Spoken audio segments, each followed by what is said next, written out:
الحمدللہ وکفا والصلاة والسلام علی عبادہ الذین اصطفا خصوصاً علی افضلہم وخاتم النبیین محمد الامین وعلی آلہ وصحبہ اجمعین اما بعد فاعوذ باللہ من الشیطان الرجیم بسم اللہ الرحمن الرحیم الحمدللہ رب العالمین الرحمن الرحیم مالک یوم الدین ایاک نعبد و ایاک نستعین اہدنا الصراط المستقیم صراط الذین انعمت علیہم غیر المغضوب علیہم ولا الضالین آمین رب اشرح لی صدری ویسر لی امری واحلل عقدۃ من لسانی یفقہوا قولی اللہم ربنا الہمنا رشدنا واعذنا من شرور انفسنا اللہم ارنا الحق حقا وارزقنا اتباعہ وارنا الباطل باطلا وارزقنا اجتنابہ اللہم ارحمنا بالقرآن العظیم واجعلہ لنا اماما ونورا وہدا ورحمہ اللہم ذکرنا منہ ما نسینا وعلمنا منہ ما جہلنا وارزقنا تلاوتہ آناء اللیل وآناء النہار واجعلہ لنا حجتا یا رب العالمین آمین۔ آج ہم اللہ کے نام سے سلسلے وار درس قرآن کے دور ثانی کا آغاز کر رہے ہیں، اسی لیے میں نے ابھی سورہ فاتحہ کی تلاوت کی ہے، لیکن اس سے قبل کہ میں سورہ فاتحہ کے مضامین کا تجزیہ اور اس کے مفہوم اور معانی پر بات کروں، میں ایک ذاتی وضاحت اور اپنی حیثیت کا تعین آپ حضرات کے سامنے کر دینا چاہتا ہوں۔ ایک جملے میں وہ وضاحت یہ ہے کہ میری حیثیت ہرگز مفسر کی نہیں ہے، بلکہ صرف مبلغ کی ہے۔ اس ضمن میں علامہ اقبال کا وہ مصرع بھی آپ چاہیں تو ذہن میں تازہ کر لیں کہ میں نہ عارف نہ مجدد نہ محدث نہ فقیہ، اگرچہ ان الفاظ میں مفسر کا لفظ شامل نہیں ہے، لیکن بہرحال میں اسی کے حوالے سے عرض کر رہا ہوں کہ میرا دعویٰ ہرگز یہ نہیں ہے کہ میں مفسر ہوں، بلکہ میری حیثیت اصلاً ایک طالب علم قرآن کی ہے اور اس کے مبلغ کی ہے۔ تین اعترافات یہاں بالکل صراحت کے ساتھ وضاحت کے ساتھ کر دینا چاہتا ہوں۔ میں نے نہ علوم عربی کی باضابطہ تحصیل کی ہے، یعنی لغت، نحو، صرف، معانی، بیان، صنائع و بدائع اور ادب جاہلی کا میں باضابطہ طالب علم نہیں رہا۔ اسی طرح میں نے منطق اور فلسفے کی بھی کوئی باضابطہ تحصیل نہیں کی۔ اسی طرح جو علوم دینیہ مشہور ہیں ہمارے ہاں، علم تفسیر، علم حدیث، فقہ، اصول حدیث، پھر یہ کہ علم کلام، میں ان کا بھی باضابطہ اور باقاعدہ طالب علم کبھی نہیں رہا۔ جیسا کہ میں نے عرض کیا، میں اصلاً قرآن حکیم کا طالب علم ہوں، البتہ چونکہ نبی اکرم صلی اللہ علیہ وسلم کا یہ حکم میرے پیش نظر رہا کہ بلغوا عنی ولو آیۃ، پہنچاؤ میری جانب سے خواہ ایک ہی آیت۔ اس حکم میں جو عموم ہے اور جو شدت ہے، در حقیقت وہی چیز ہے کہ جو اس جرأت یا جسارت کی بنیاد بنی کہ جتنا کچھ علم اور فہم حاصل ہوتا گیا اپنے مطالعہ اور تعلم قرآن کے دوران، میں نے یہ سمجھا کہ مجھ پر یہ ذمہ داری ہے، فرض ہے کہ میں اسے دوسروں تک بھی اپنی امکانی حد تک پہنچانے کی سعی کروں۔ چنانچہ میری جو بھی کاوش ہے، جو محنت ہے، جو سعی و جہد ہے، وہ در حقیقت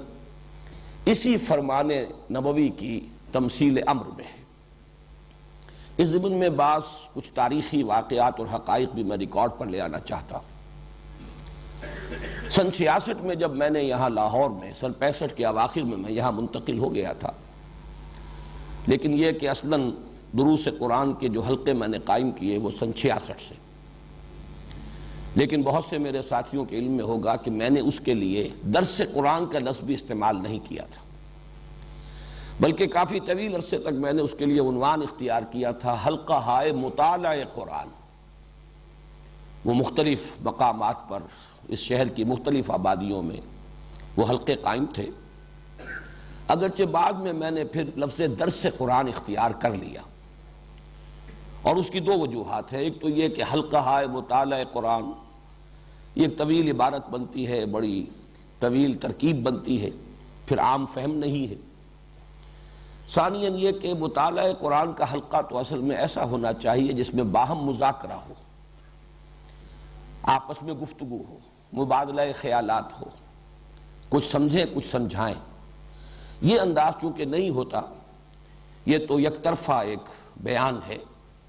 لہذا اس کے لیے وہ لفظ موضوع نہیں تھا، مجبوراً میں نے کچھ عرصے کے بعد درس قرآن کی اصطلاح استعمال کر لی۔ اس کے علاوہ اس عرصے کے دوران بہت سے حضرات نے مجھ سے یہ نہ صرف سوال کیا کہ کیا آپ نے کوئی تفسیر لکھی ہے، بلکہ بہت اصرار کے ساتھ یہ فرمائش کی کہ آپ تفسیر ضرور لکھیے۔ جو بھی متاثر ہوا، جس نے بھی سمجھا کہ درس قرآن کا یہ اسلوب جو ہے یہ اس زمانے کے تقاضوں کو پورا کرتا ہے اور ذہنوں کو اس سے آسودگی اور اطمینان حاصل ہوتا ہے، تو خواہش ظاہر کی انہوں نے فطری طور پر کہ آپ تفسیر لکھیں۔ میرا جواب ہمیشہ یہ رہا کہ نمبر ایک میں اس کا اہل نہیں، میرا یہ مقام نہیں، میں مفسر نہیں، اور نمبر دو یہ کہ تفسیریں بہت ہیں، میرے نزدیک اس دور کے بھی تقاضے پورے ہو گئے ہیں، لوگوں نے جو کام کیا ہے وہ کفایت کرتا ہے۔ میری جو کاوش ہے اور میری جو محنت ہے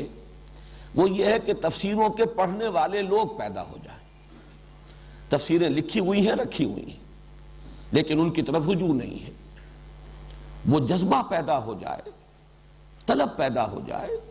لوگ اس کے لیے وقت صرف کرنے کے لیے آمادہ ہو جائے، ایک علمی ذوق پیدا ہو جائے۔ میری ساری قد و کاوش جو ہے اس کا اصل ہدف یہ ہے، ورنہ تفسیروں کی میرے نزدیک کوئی کمی نہیں ہے۔ اس سے بھی آگے بڑھ کر میں یاد دلا رہا ہوں، سن 80 سے سن 82 تک اس ملک میں پاکستان ٹیلی ویژن پر درس قرآن کے ضمن میں یا بیان القرآن کے ضمن میں میرا ڈنکا بجتا رہا، بلکہ یوں سمجھیے کہ بالکل ایک ہی معاملہ تھا، بس ایک ہی شخص جو ہے اس حیثیت سے متعارف ہوا ہے اس طویل عرصے کے دوران، اور پورے پاکستان کے جتنے بھی ٹیلی ویژن سٹیشنز ہیں ان سے وہ پروگرام نیشنل ہوک اپ پر وہ ٹیلی کاسٹ ہوتے تھے۔ تو میری اس حیثیت سے شہرت جو ہے اس وقت بام عروج پر تھی۔ اس وقت ایک پبلشر نہایت مصر رہے، حد درجے اصرار کرتے رہے کہ آپ ایک ترجمہ کر دیجئے قرآن کا، اور میں نے جب کہا کہ میں اس کا اہل نہیں ہوں اور ترجمے بہت ہیں، تو انہوں نے کہا کہ آپ ایسا کیجئے 2 4 6 ترجمے سامنے رکھ کے بس ترجمہ کر دیجئے، اس لیے کہ انہیں یہ محسوس ہوتا تھا کہ اس وقت ایک طلب ہے، مارکیٹ ہے، اگر اس شخص کے نام سے کوئی ترجمہ آ گیا بازار میں تو وہ ہاتھوں ہاتھ بک جائے گا۔ لیکن میرا جواب وہی رہا کہ ہرگز نہیں، نہ میں اپنا یہ مقام سمجھتا ہوں، بلکہ میں تراجم کے ضمن میں بھی بسا اوقات جو دوسرے مترجمین ہیں، شاہ عبد القادر، شاہ رفیع الدین، پھر جو اس دور میں اس صدی کے مترجمین ہیں، میں تو ان سے مدد لیتا ہوں۔ میں اتنی عربی زبان کی قابلیت کا دعویٰ نہیں رکھتا کہ جو غرائب قرآن ہیں، ایک تو ہے عام قرآن مجید کے الفاظ اور بالعموم جو ہے اصطلاحات اس کی جو بار بار آتی ہیں، اس کا تو الحمدللہ پورا فہم مجھے حاصل ہے، لیکن بہت سے مقامات آتے ہیں جہاں تحقیق کی ضرورت ہوتی ہے، تو اس مقام پر میں خود محتاج اپنے آپ کو پاتا ہوں کہ میں انہی مترجمین کے ترجموں سے مدد حاصل کرتا ہوں۔ اسی ضمن میں ایک بات اور بھی عرض کر دوں کہ میں نے جب قرآن اکیڈمی قائم کی، پھر قرآن کالج، جس کے سر پر یہ تاج جو ہے قرآن آڈیٹوریم کا رکھا گیا ہے، میں نے اس کے ضمن میں بارہا یہ بیان کیا ہے اپنی گفتگوؤں میں، تقریروں میں، اکیڈمی میں جب ہمارے کورسز چلتے تھے، یا یہاں قرآن کالج میں اب 1 ایئر کورس ہے، یا طلبہ ہیں اس کالج کے، تو میں ان کے سامنے 6 اصطلاحات ہمیشہ رکھتا رہا ہوں کہ ہمارا ہدف کیا ہے، ہم کیسے لوگ چاہتے ہیں کہ اس اکیڈمی سے اور اس قرآن کالج سے پیدا ہوں۔ تو اس میں اوپر سے نیچے تک ایک بڑا اسپیکٹرم ہے کہ ہمارا سب سے اونچا ہدف، اعلیٰ ہدف تو یہ ہے کہ تخلیق کی صلاحیت رکھنے والے، کریٹیو ورک، وہ یہاں سے پیدا ہو، جو ایک نیا علم وجود میں لا سکے، یا یوں کہیے کہ علم کو مسلمان کر سکے، ایک نئی علم نفسیات، ایک نیا علم اقتصادیات، ایک نیا فلسفہ، ایک نیا علم اخلاقیات، یہ جو سوشل سائنسز میں اور جو اس وقت کی ہماری اصل جو گمراہی کے میدان ہے نوع انسانی کے، اس میں نئے علوم کو پیدا کرنا، اس کے لیے کریٹیو صلاحیت اور کریٹیو جینیس کے لوگ درکار ہیں۔ اور ظاہر بات ہے کہ وہ شاذ ہوتے ہیں، لیکن یہ کہ ہمیں اپنے ہدف میں ٹاپ پر اسی کو رکھنا ہے، یہ ہمارا سب سے اونچا مقصد ہے۔ اس سے ذرا نیچے اتریے تو محقق، تحقیقی کام، ریسرچ ورک، یہ دوسرے درجے کی شے ہے۔ تخلیقی کام کا تعلق مستقبل سے ہوتا ہے، آئندہ کے لیے کوئی نئی شے پیدا کرنا، نئی شے بنانا، نئے راستے کھولنا۔ تحقیق کا کام ہوتا ہے ماضی سے متعلق، گہرائی میں آدمی اترے، مطالعہ کرے، لائبریریوں کو چھانے، اور یہ کہ ریسرچ ورک کرے، یہ دوسرے درجے کا کام ہے۔ تیسرے درجے کا کام، یہ میں مدرس، تدریس کا کام، جو علم ہے اسے پڑھانا، اور ظاہر بات اس کے لیے بھی بڑی مہارت چاہیے، نہ صرف تدریسی مہارت چاہیے، خود علم میں پختگی، رسوخ فی العلم نہ ہو تو آدمی پڑھا نہیں سکتا۔ واعظ کہہ سکتا ہے، عام تقریر کر سکتا ہے، لیکن کلاس روم ٹیچنگ جسے کہا جائے، جہاں وہ لوگ بیٹھے ہوئے ہوں کہ جو خود درجہ بدرجہ ترقی کرتے ہوئے ایک خاص سطح تک آ گئے ہوں، جن کا اپنا ایک ذہنی معیار ہو، ان کو مطمئن کرنا، یہ جو تدریس ہے، اسی کے ساتھ میں جوڑ رہا ہوں لفظ تفسیر کو۔ قرآن کے حوالے سے تدریس کسی بھی شے کی ہو سکتی ہے، قرآن کے حوالے سے یہی تفسیر ہے، لکھی جائے گی تو وہ کتابی شکل میں تفسیر بن جائے گی، اور اگر بیٹھ کر کلاس روم میں پڑھائی جائے گی تو وہ گویا کہ ایک تدریس کی شکل اختیار کر لے گی۔ یہ تیسرا درجہ ہے۔ چوتھا درجہ ہے تبلیغ۔ اس تبلیغ کے ساتھ البتہ ایک لفظ کا اضافہ کر لیجئے، وہی میں نے اپنا جو کتاب چاہے مسلمانوں پر قرآن مجید کے حقوق، اس میں اس عنوان جو ہے آخری، 5واں اور آخری حق، اس عنوان میں ان 2 الفاظ کو جمع کیا ہے، تبلیغ اور تبیین، بات کا پہنچا دینا اور واضح کر دینا۔ بات پہنچے تو پہنچنے کا حق ادا ہو جائے، تبلیغ ہو تو ابلاغ کا حق ادا ہو جائے۔ ظاہر بات ہے کہ ابلاغ کا حق ادا کرنے کے لیے ضرورت ہوتی ہے کہ جو مخاطب ہیں ان کی علمی سطح کیا ہے اسے ملحوظ رکھا جائے، ان کے اشکالات کیا ہیں انہیں حل کیا جا سکے۔ اگر یہ دونوں کام نہیں ہوں گے تو شاید تبلیغ تو ہو جائے، وما علینا الا البلاغ، ہم نے پہنچا دیا، بس ہمارے ذمے پہنچانے کی ذمہ داری تھی، لیکن تبیین، ابلاغ کا حق ادا نہیں ہوگا جب تک کہ بات تبیین کے مرحلے تک نہ آئے۔ یہ چوتھا درجہ ہے۔ 5واں درجہ اس سے نیچے اتر کر میں متعین کرتا رہا ہوں کہ ان سارے کاموں کے لیے ادارے درکار ہیں، تنظیمیں درکار ہیں۔ تو ظاہر بات ہے تنظیم بھی ایک کام ہے جس کی صلاحیت والے لوگ اگر ہمیں نہ ملیں گے تو یہ کام آگے نہیں بڑھ سکے گا۔ اس لیے کہ جن لوگوں کی ذہنی مناسبت نہ ہو، جن کا اپنا کوئی ہدف نہ بن چکا ہو، جن کا اپنا نصب العین یہ نہ ہو، اگر آپ تنخواہ پر ان کی صلاحیتیں بورو کریں اور ہائر کریں، ان کو امپلائی کر لیں اچھی سے اچھی سیلری دے کر، تب بھی وہ ایسے اداروں کا کام نہیں کر سکیں گے، انہیں آرگنائز نہیں کر سکیں۔ تو جو لوگ بھی اس کالج سے، اکیڈمی سے گزرے، پھر جن کو اس کے مقصد کے ساتھ مناسبت پیدا ہو جائے، اب ان میں جو لوگ ان 4 اوپر کے درجوں کی صلاحیت رکھتے ہیں وہ ان کاموں میں لگیں گے، لیکن 5واں درجہ تنظیم کا، اور اس سے بھی نیچے اتر کر 6واں درجہ انتظام کا، مینجمنٹ، یہ آرگنائزیشن سے بھی ذرا نیچے کی شے ہے۔ تو یہ 6 درجے ہیں اوپر سے لے کر نیچے تک، تحقیق بلکہ تخلیق، کریٹیو ورک، پھر تحقیق، ریسرچ ورک، پھر تدریس، ٹیچنگ، اسی کے ساتھ تفسیر کا لفظ ایڈ کر دیجئے، پھر تبلیغ اور تبیین، اس کے بعد تنظیم اور انتظام۔ تو میں ہمیشہ یہ بیان کرتا رہا ہوں کہ یہ 6 ہیں، کوشش کرو، اللہ تعالیٰ تمہیں ہمت دے سب سے اوپر کی سطح پر کام، آخر وہ بھی انسانوں ہی نے کیے ہیں اب تک، اور آئندہ بھی کریں گے تو وہی انسان ہوں گے۔ اور کچھ پتہ نہیں ہوتا اللہ نے کس میں کس کام کی صلاحیت رکھی ہے۔ بہرحال اگر اس درجے میں نہیں دوسرے میں، اس کے بعد بھی تیسرا ہے۔ تو میں نے یہ ساری بات اس لیے اس وقت آپ کے سامنے رکھی ہے کہ میں اپنے آپ کو چوتھے درجے کا آدمی سمجھتا ہوں۔ نہ میرے اندر صلاحیت کسی تخلیقی کام کی تھی، اور اس کا خود اپنا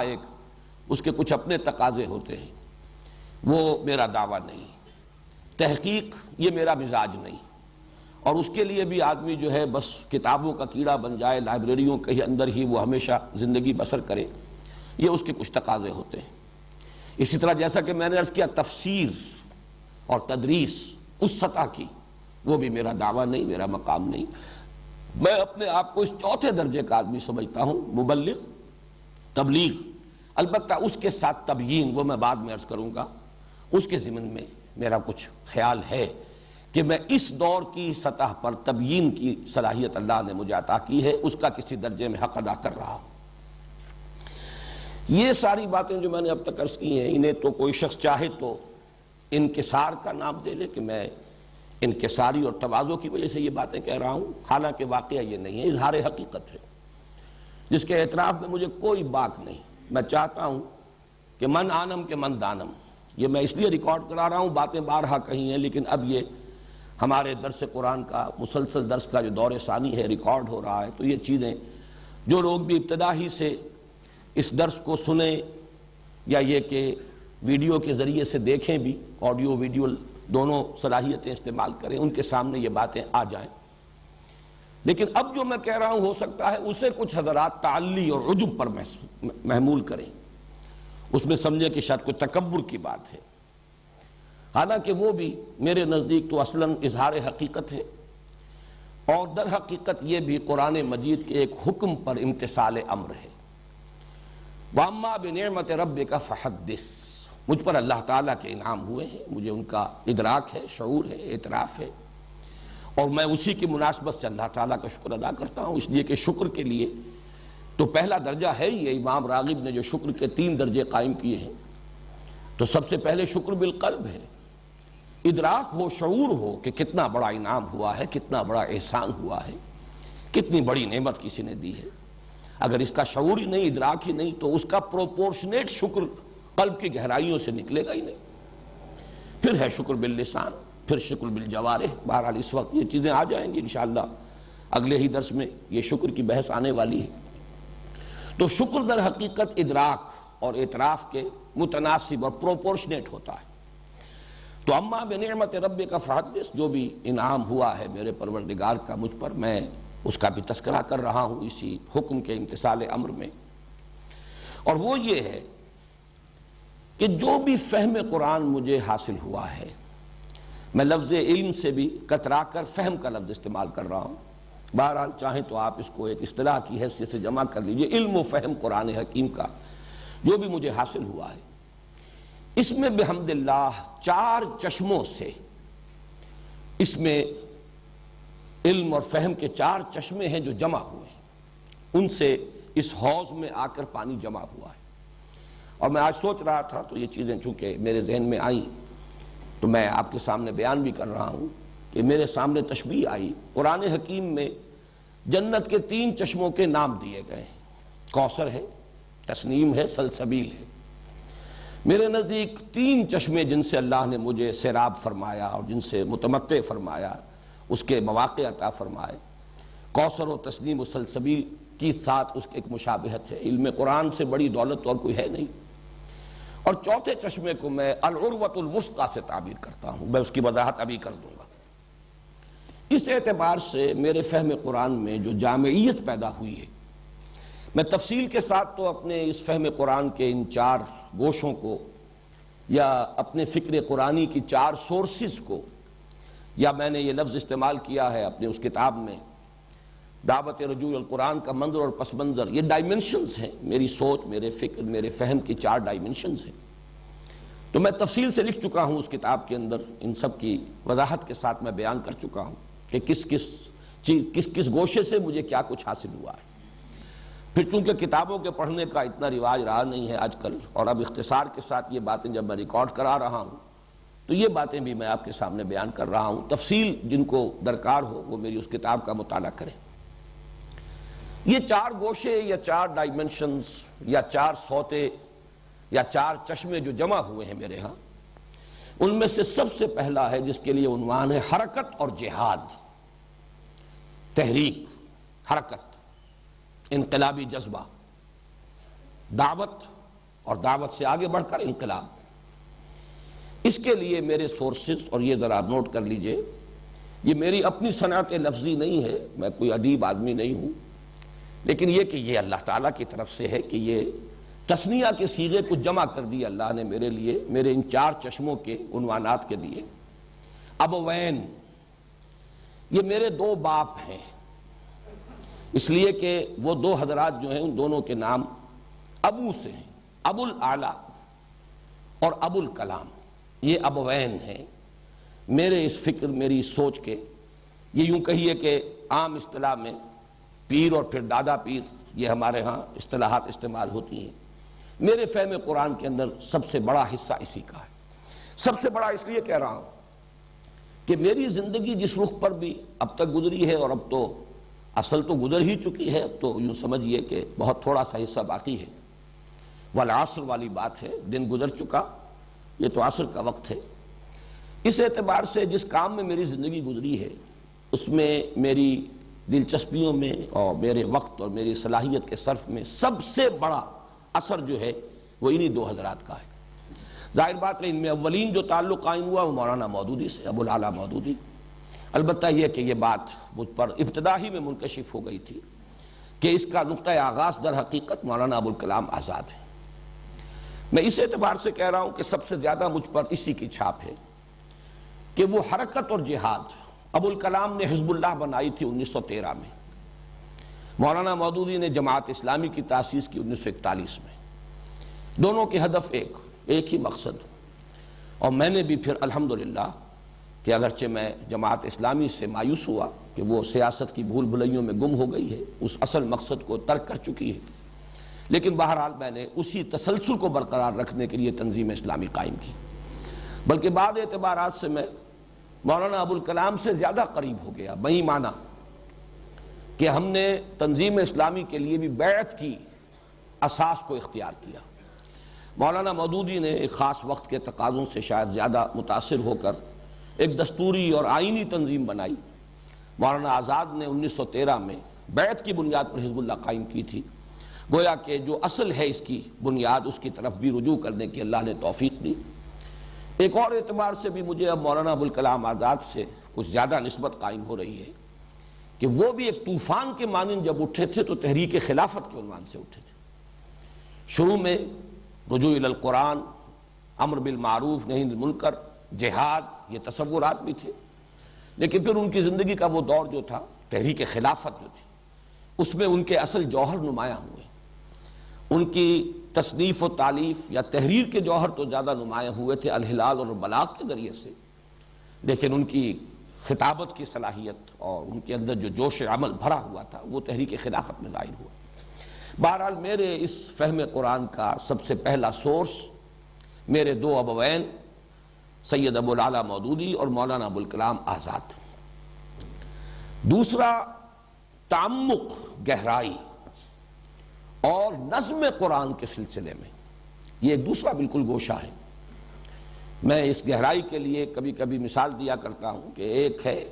ٹیلیسکوپک ویو لیتا ہے کوئی شخص تو آپ کو معلوم ہے کہ کروڑ میل کا وہ مشاہدہ کر رہا ہوتا ہے. اس کا جو اس وقت رینج ہوتا ہے مشاہدے کا کروڑوں میل. ایک مائکروسکوپ پر ایک نقطے کے اوپر فوکس کر کے جب مائکروسکوپ جو ہے وہ وہاں پر جما دی جاتی ہے، اس کا لینس فوکس کر دیا جاتا ہے تو پھر اسے اس کے اندر جو بھی عجائب و غرائب ہیں وہ نظر آتے ہیں. تو قرآن کا بھی ایک انداز یہ ہے کہ اس کا ایک برڈز آئی ویو، اس کا ایک جنرل ورلڈ ویو، اور پھر اس کے لیے بھی برڈز آئی ویو، ایک یہ انداز ہے. اور یہ بھی ضروری ہے، ورنہ ہو سکتا ہے کہ ایک آدمی بڑی باریکیوں ہی کے اندر الجھ کر رہ جائے اور بڑی بڑی حقیقتیں اس کی نگاہ سے اوجھل ہو جائیں، بڑے بڑے حقائق کی طرف سے ذہول ہو جائے اور بال کی کھال اتارنے میں ایک شخص اپنی زندگی گزار دے. تو الحمدللہ کہ جہاں پہلی سورس میں وہ ایک وسعت ہے، وسعت اور حرکت، یہ دوسری سورس تعمق، گہرائی، فوکس کرنا اور اسی میں پھر نظم قرآن کے جو بہت سے پہلو ہیں وہ نمایاں ہوئے ہیں۔ یہاں بھی ہی این، یہ لفظ میں خود وضع کر رہا ہوں اس لیے کہ مولانا اصلاحی اور مولانا فراحی یہ دو اسی نام کی مشابہت سے، جیسے ابو کے مناسبت سے میں نے ابوین کہا ہے، تو یہ ہی این یہ میری دوسری سورس ہے، نظم قرآن، اور اس کے اعتبار سے قرآن مجید کے علم و فہم کی جو ڈائمنشن ہے جو سامنے آتی ہے۔ تیسرا ہے فکر جدید کے حوالے سے، اور فکر جدید کے حوالے سے دو کام ہیں جو اصل میں کرنے کے ہیں، اور ان میں جو بھی مجھے حاصل ہوا ہے وہ بھی دو شخصیتوں کا میں ابھی نام لوں گا، وہ دکترین ہیں، میں عربی تلفظ استعمال کر رہا ہوں، دکترین، دو ڈاکٹرز ہیں، لیکن یہ کہ وہ فکر جدید کے حوالے سے کرنے کا کام کیا ہے؟ ایک تو یہ کہ قرآن کی روشنی میں فکر جدید کا تجزیہ، اس میں کیا صحیح ہے کیا غلط ہے،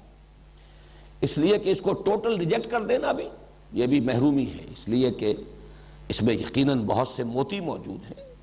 انسانی فکر کا ارتقاء ہوا ہے، انسانی علم کا ارتقاء ہوا ہے، جہاں سائنٹیفک ارتقاء ہوا ہے وہاں سوشل ایولیوشن کا پروسیس بھی جاری رہا ہے۔ ان چیزوں کو جب تک انکارپوریٹ نہیں کیا جائے گا اس وقت جس فکر کی ہم بنیاد ڈال رہے ہیں تو محرومی ہوگی، وہ ایسے ہی ہوگا جیسے کہ وقت کے تقاضے کو پورا کرنے سے قاصر رہے گا۔ اس اعتبار سے قرآن کی روشنی میں فکر جدید کا تجزیہ کہ اس میں صحیح کیا ہے غلط کیا ہے، حق کتنا ہے باطل کتنا ہے، اور پھر فکر جدید میں جو صحیح ہو حصہ اسے اس فہم قرآن میں انکارپوریٹ کرنا، شامل کرنا، ورنہ یہ کہ اس دور کی تبلیغ کا حق ادا نہیں، تبیین کا حق ادا نہیں ہو سکتا۔ صرف تبلیغ تو ہو جائے گی جیسا کہ میں نے پہلے عرض کیا تھا، اور آدمی یہ سمجھ لے گا ما علینا الا البلاغ، ہمارے ذمے تو بس پہنچانے کی ذمہ داری تھی، لیکن اگر آپ فکر جدید کا جو حصہ صحیح ہے اگر اس کو انکارپوریٹ نہیں کریں گے اپنے اس فہم قرآن میں تو پھر اس دور میں تبیین قرآن کا حق ادا نہیں ہوگا۔ ان دونوں پہلوؤں سے ڈاکٹر رفیع الدین اور ڈاکٹر اقبال، یہ دونوں بہت سے حضرات کے علم میں ہے، حکمت اقبال کے نام سے کتاب ان کی آج کل حکمت قرآن جو پرچہ ہمارا انجمن کا شائع ہو رہا ہے، تسلسل کے ساتھ کتاب شائع ہو رہی ہے، تو یہ ڈاکٹر رفیع الدین اور ان کی ایک کتاب بہت اہم ہے، قرآن اور علم جدید۔ لیکن یہ کہ یہ ساری چیزیں در حقیقت ڈاکٹر رفیع الدین کا بھی کہنا یہ ہے کہ اصل میں علامہ اقبال سے ماخوذ ہے، تو یہ ڈاکٹرین جو ہیں یہ میری تیسری سورس ہے۔ چوتھی سورس بھی کہہ لیجئے، لیکن یہ کہ میں ان تین کے لیے جو اب تک میں نے بیان کیے ہیں، میں نے چشموں کی تشبیہ اختیار کی ہے، کوثر و تسنیم و سلسبیل، لیکن چوتھے کو میں العروۃ الوثقی کہہ رہا ہوں۔ العروۃ الوثقی، عروہ کہتے ہیں کنڈے کو، وثقی بہت مضبوط کنڈا، جس کو آدمی تھام لے تو گویا کہ اسے سہارا مل گیا اور اس کے لیے تحفظ ہے، بچاؤ ہے۔ کہیں آدمی پھسلنے کا اندیشہ ہے تو کسی چیز پر ہاتھ ڈال لیتا ہے، کہیں گر رہا تھا اگر اونچائی سے درمیان میں کوئی کنڈا ہاتھ میں آ گیا اس کو پکڑ لیا، اسے لٹکا ہوا ہے تو اب اس کنڈے ہی میں اس کی جان ہے، اس لیے کہ یہ کنڈا اگر اپنی جگہ سے نکل گیا تو بھی نیچے گر جائے گا، اور اگر کنڈا چھوٹ گیا ہاتھ سے تب بھی وہ برباد ہو جائے گا۔ تو العروۃ الوثقی یہ قرآن مجید کی اصطلاح ہے، فقد استمسک بالعروۃ الوثقی۔ تو یہ چوتھی سورس جو ہے یہ محض سورس نہیں ہے بلکہ میرے لیے حفاظت اور تحفظ اور بچاؤ کا بہت بڑا ذریعہ العروۃ الوثقی رہا ہے۔ اور یہ کیا ہے؟ اس میں ایک ہے تمسک بالاسلاف، ایک تسلسل ہے امت کا، 1400 برس یہ امت کی تاریخ ہے، اس میں بڑی روشنی ہے، اس میں ہمارے اسلاف کے بڑے کارنامے ہیں، پھر اس میں جو تسلسل ہے اور اس تسلسل کے ساتھ جن چیزوں پر اجماع ہو گیا ہے ان کے ساتھ جڑے رہنا، یہ انسان کی عافیت کے لیے، انسان کی حفاظت کے لیے بہت ضروری ہے۔ بسا اوقات ذہین آدمی کے ذہن میں کوئی ایک لہر جو ہے کبھی اٹھتی ہے، اور انسان کو چونکہ اپنے کسی خیال سے، جیسے اپنی تخلیق سے اسے بہت محبت ہوتی ہے، اپنی اولاد سے محبت ہوتی ہے، اسی طرح اپنے کسی نئے خیال سے انسان کو محبت ہوتی ہے، لیکن اس نئے خیال کی رو میں آدمی بہہ کر نکل جائے تو ہو سکتا ہے کہ دور چلا جائے، اس کے لیے ضروری ہے کہ کسی کنڈے پر اس کا ہاتھ ہو، ادھر ادھر ہاتھ مارے، ایک ہاتھ سے کنڈا پکڑا ہوا ہو، دوسری طرف سے ہاتھ مارے، جہاں جہاں تک رسائی ہو، جو حاصل کر سکتا ہو لے، لیکن وہ کنڈا نہیں چھٹنا چاہیے۔ وہ کنڈا چھٹ گیا تو پتہ نہیں کوئی لہر اسے کہاں لے جائے گی، جیسے کہ قرآن مجید میں سورہ حج میں تمثیل آئی ہے کہ تہوی بہ الریح فی مکان سحیق، پھر یہ کہ ہوا یا یہ کہ کوئی شکاری پرندے اڑا کر لے جائیں گے، تخطفہ الطیر اور تہوی بہ الریح فی مکان سحیق، یا ہوا کا کوئی جھونکا، یا یہ کہ جس جہاز کا لنگر نہ رہا ہو اسے کوئی لہر جو ہے لے جائے گی اور کسی طرف بھی اس کو چلا دے گی۔ تو یہ العروۃ الوثقیٰ، یہ میرے دو شیخین ہیں۔ اب یہ دیکھیے، یہ بھی صنعت لفظی ہے اگرچہ، لیکن میری نہیں ہے، ایجاد بندہ نہیں ہے۔ شیخ الاسلام مولانا شبیر احمد عثمانی رحمہ اللہ، پاکستان کے پہلے اور آخری شیخ الاسلام، اور ان کے استاد شیخ الہند رحمہ اللہ، جنہیں کہ میں 14ویں صدی کا سب سے بڑا مجدد سمجھتا ہوں، 14ویں صدی ہجری کا۔ یہ شیخین ہیں، شیخ الہند کا ترجمہ اور علامہ شبیر احمد عثمانی شیخ الاسلام، ان کے حواشی، تقریباً 5 پارے کے حواشی بھی حضرت شیخ الہند کے ہیں، بقیہ 25 پاروں کے حواشی وہ ہیں شیخ الاسلام علامہ شبیر احمد عثمانی رحمۃ اللہ علیہ۔ یہ میرے لیے العروۃ الوثقیٰ ہے۔ اس میں تمسک بالاسلاف کے ساتھ ایک اور چیز ایڈ کر لیجئے، اور وہ ہے تصوف۔ دین کی کچھ باطنی حقیقتیں ہیں، کچھ قلبی کیفیات ہیں جو مطلوب ہیں۔ ایک دین کا ظاہر ہے، وہ بھی اپنی جگہ بڑا اہم ہے، بہت ضروری ہے۔ جیسے عبادت کے 2 جز ابھی سورہ فاتحہ میں انشاءاللہ اگلے ہفتے یہ زیر بحث آئیں گی باتیں۔ عبادت کے 2 جز ہیں، ایک اس کا جسد ظاہری ہے، وہ ہے اطاعت، اللہ کی کلی اطاعت۔ ایک اس کی روح باطنی ہے، وہ ہے محبت۔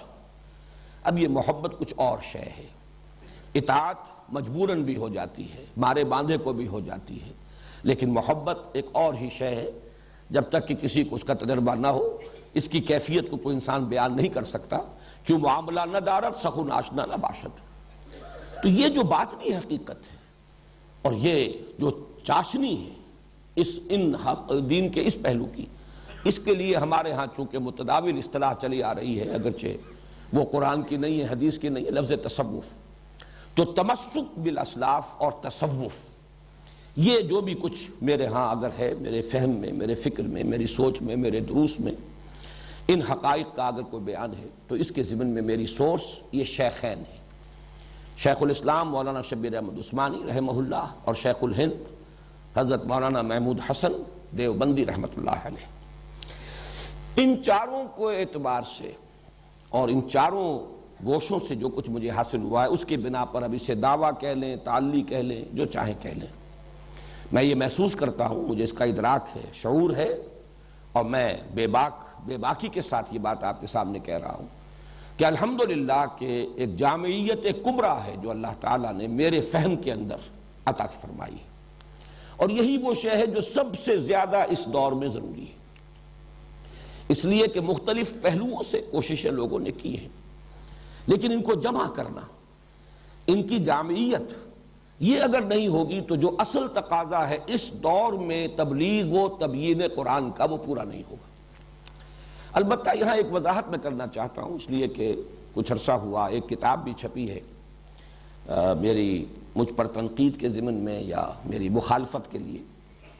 ان کے مصنف نے ایک بہت بڑی زیادتی، بلکہ یہ کہ بڑی خیانت کا ارتکاب کیا میرے بارے میں۔ میں نے چونکہ ان چاروں سورسز کو ہمیشہ بیان کیا ہے، اور یہ بھی میں سمجھتا ہوں کہ شکر ہی کا تقاضا ہے۔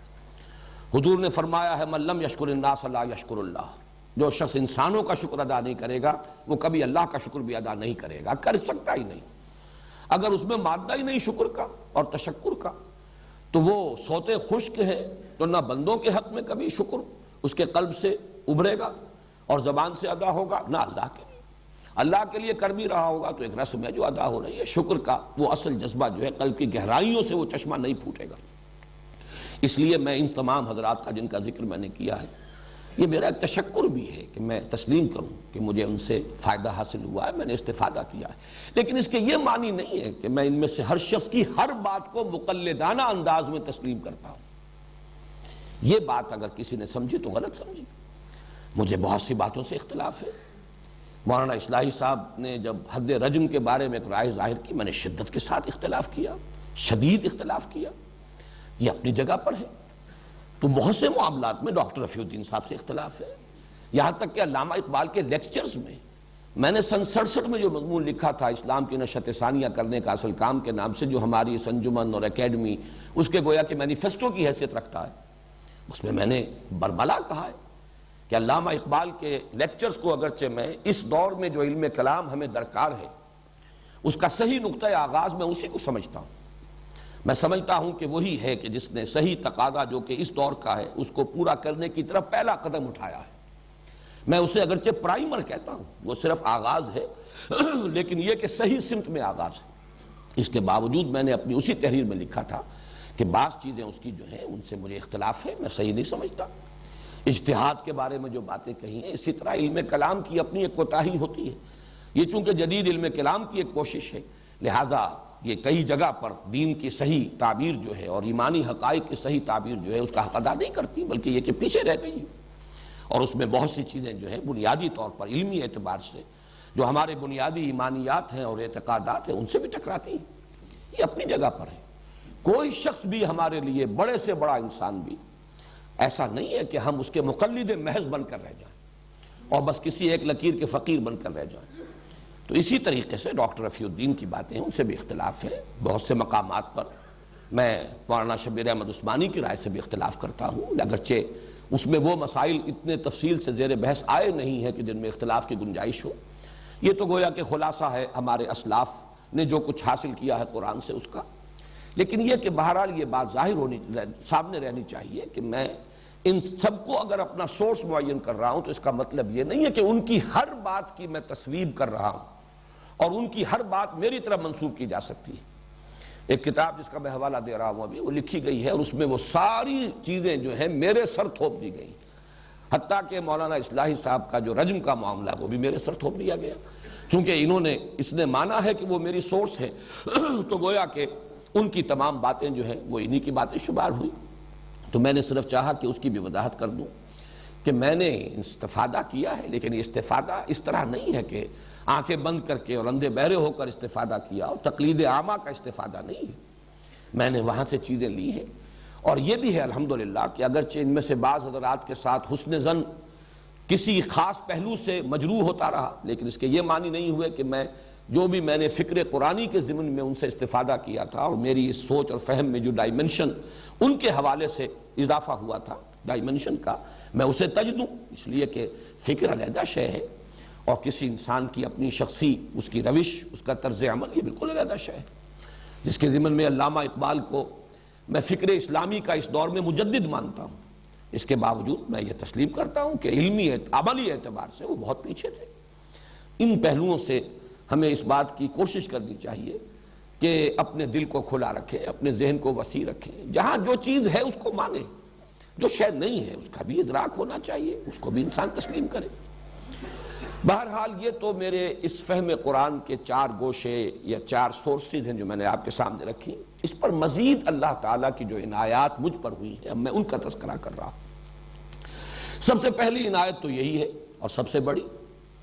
کہ اللہ نے ایسے حالات پیدا کیے کہ میرا یہ پینورامک ویو بن سکا۔ بالکل بچپن میں علامہ اقبال کی شاعری سے ایک مناسبت قائم ہوئی، ایک ملی جذبہ پیدا ہوا، پھر مولانا مودودی کی تصانیف سے، یوں سمجھئے کہ اپنے ہائی اسکول کے آخری دور ہی سے مولانا ابوالکلام آزاد کی بھی بعض تحریریں اسی وقت میرے علم میں آ چکی تھی، مقالات ابوالکلام ان کا میں نے مطالعہ کیا ہے اپنے ہائی اسکول کے دوران، مولانا مودودی کی کتابیں پڑھی ہیں، پھر یہ کہ ان کی ساری تصانیف، اب ظاہر بات ہے کہ یہ ایک ڈائمنشن ہے جو ایڈ ہوئی ہے، پھر مولانا اصلاحی صاحب کا معاملہ اور ان کے ذریعے سے مولانا فراہی تک رسائی۔ یہ اگر اس کا موقع نہ ہوتا، جماعت اسلامی میں بہت سے لوگ ہیں جنہیں مولانا اصلاحی صاحب کی تحریریں بڑی روکھی پھیکی نظر آتی تھی، مولانا مودودی کا انداز بہت ایک سلیس انداز، بات کو کھولنا اور جدید تعلیم یافتہ لوگوں کی ذہنی سطح کے قریب آ کر بات کرنا، اس میں جو ہے وہ ایک سلاست ہے، بہت ہی سادگی ہے، وہ خود ایک طرز انشاء کے موجد ہے۔ مولانا اصلاحی صاحب کے ہاں وہ بات نہیں ہے، اس میں چونکہ علمی گہرائی ہوتی تھی اور اس لیے زبان میں بھی ثقالت تھی، لیکن الحمدللہ کہ اسی زمانے میں، طالب علمی کے زمانے میں مجھے اللہ تعالیٰ نے وہ مناسبت عطا فرمائی، میں نے ان کی ساری کتابیں پڑھی، مجھے دلچسپی ہوئی، اور آج تک بھی میں ان کی 2 کتابیں جو ہیں ان کا احسان مند ہوں کہ ہمیشہ تذکرہ کرتا ہوں، دعوت دین اور اس کا طریقہ کار، اور مبادی تدبر قرآن، یہ نام میرا رکھا ہوا ہے، پہلے وہ کتاب چھپتی تھی تدبر قرآن کے نام سے۔ پھر جب میں نے تدبر قرآن کی تفسیر تدبر قرآن کی پہلی جلد شائع کی ہے تو پھر اس کتاب کو میں نے ہی نام دے دیا تھا مبادی تدبر قرآن۔ یہ دونوں کتابیں جو ہیں میرے اس جو بھی فہم قرآن مجھے حاصل ہوا ہے اس میں ایک بہت بڑے سورس کی حیثیت رکھتی ہے۔ پھر یہ کہ شیخین کے ساتھ بھی میرا رابطہ طالب علمی کے زمانے میں ہو گیا۔ یہ تفسیر یا جس کو حواشی کہا جاتا ہے مولانا عثمانی کے فوائد عثمانی، یہ اسی زمانے میں جبکہ میں میڈیکل کالج کا طالب علم تھا، کراچی کے کچھ سیٹھوں نے، کچھ کاروباری حضرات، تاجر حضرات، انہوں نے ایک اعتبار سے تو سرقہ کیا تھا، علمی سرقہ کہہ لیجئے، نیت چوری کی نہیں تھی، کوئی ان کے اپنی منافع کمانے کا نہیں تھا، لیکن یہ اصل میں ترجمہ جو ہے شیخ الہند کا اور حواشی جو ہے مولانا شبیر احمد عثمانی کے، یہ اخبار مدینہ بجنور، اس کے پاس اس کے تمام حقوق تھے۔ اب یہ کہ ہندوستان سے یہ تفسیر یہاں پہنچے تو کیسے پہنچے، پھر ان کے اپنے حالات جو ہیں اتنے خراب ہو چکے تھے، معیار طباعت کو بھی ہندوستان کے حالات جو ہو گئے مسلمانوں کے پارٹیشن کے وقت اور اس کے فوراً بعد، تو کوئی آسان کام نہیں تھا، تو پھر کچھ تاجروں نے ان کی اجازت لیے بغیر، اس معنی میں وہ سرقہ تھا، ان کی اجازت لیے بغیر اس تفسیر کی بڑی اعلیٰ کتابت کروائی اور اسے ہانگ کانگ سے طبع کرایا، بہت موٹے کاغذ پر بہت عمدہ طباعت کے ساتھ یہ آئی، اور انہوں نے اسے مفت تقسیم کیا تھا۔ اگرچہ بعد میں پھر وہ مختلف اداروں کو جب نسخے دے دیے گئے، 100 نسخے ان کو اور 200 ان کو، ان اداروں نے پھر اسے فروخت بھی کیا۔ چنانچہ میں اپنے میڈیکل کالج کے دوسرے، تیسرے، چوتھے سال کے دوران میں نے 100 تو نہیں ہوں گے لیکن 100 کے آس پاس ہی ہوں گے نسخے جو خریدے اور دوستوں کو یا تو خریدوائے یا اپنی طرف سے دیے۔ وہ 5 روپے سے لے کر 30 روپے تک مجھے یاد ہے رینج، شروع میں وہ 5 روپے میں نسخہ مل جاتا تھا اور اس کے بعد آخری جو تھا وہ 30 روپے میں۔ بہرحال اس سے جو اللہ تعالیٰ نے حالات ایسا پیدا کر دیے، میں تو ظاہر بات ہے کہ یہ چیزیں بائی چوائس تو نہیں ہوتی، یہ انسان کے اپنے اختیار میں نہیں ہے کہ اس طریقے سے ایسے حالات بنتے چلے گئے۔ اور اس کے بعد پھر یہ کہ ڈاکٹر رفیع الدین اور خاص طور پر پروفیسر یوسف سلیم چشتی، ان سے جو روابط قائم ہوئے، ان کے حوالے سے علامہ اقبال کے فکر کی جو خاص طور پر فارسی میں جو ان کا فلسفہ ہے اور فکر ہے اس سے آشنائی ہوئی، تو یہ اللہ کا فضل اور کرم ہے، اسی کی طرف سے یہ حالات ہوتے ہیں۔ لہذا سب سے بڑی تو یہی مجھ پر اللہ کی عنایت ہے۔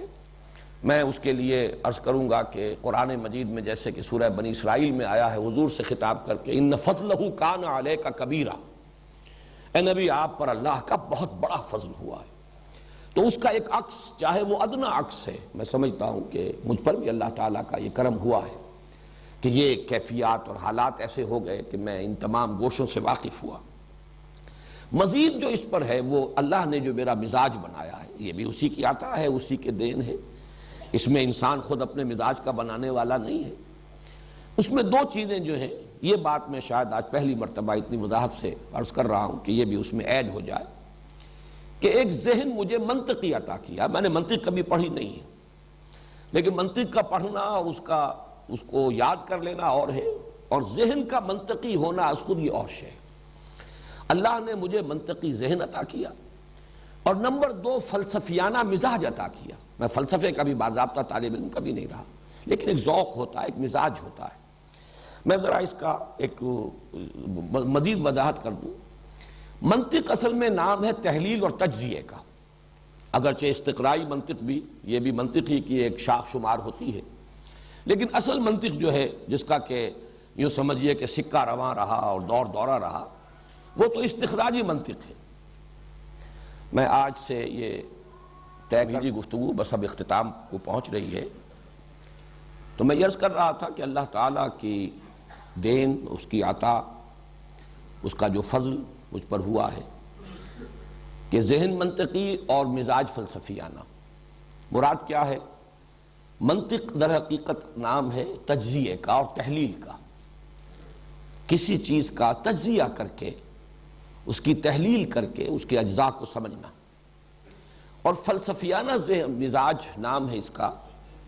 کہ چیزوں کو جمع کر کے ایک حقیقت کلی کا ادراک کرنے کی کوشش کرنا۔ فلسفہ نام ہی اس کا ہے۔ سائنس کے مقابلے میں جب فلسفہ ہم بولتے ہیں، ایک طبیعیات اور ایک ما بعد الطبیعات، ما بعد الطبیعات در حقیقت اس کائنات کے کلی حقائق سے بحث کرتی ہے۔ وجود کیا ہے، اس کا آغاز کیا ہے، اس کا اختتام کیا ہے، زندگی کیا ہے، انسان کیا ہے، خیر کیا ہے، شر کیا ہے۔ تو یہ در حقیقت ایک ورلڈ ویو، ایک جامع تصور جو ہے وہ آدمی مرتب کرتا ہے۔ تو جہاں منطق جو ہے وہ تحلیل اور تجزیے کا نام ہے، وہاں فلسفے میں تالیف اور جمع و تالیف، جمع کرنا اور اس سے ایک ورلڈ ویو بنانے کی کوشش کرنا۔ تو یہ مزاج میرا ہے،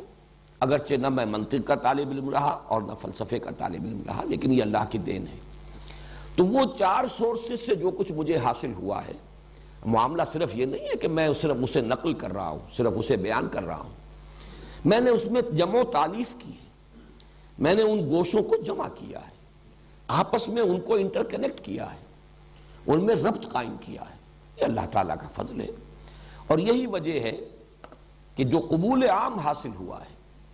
درس قرآن جس درجے یہاں مقبول رہا، اتوار کی صبح کا جو درس ہوتا تھا،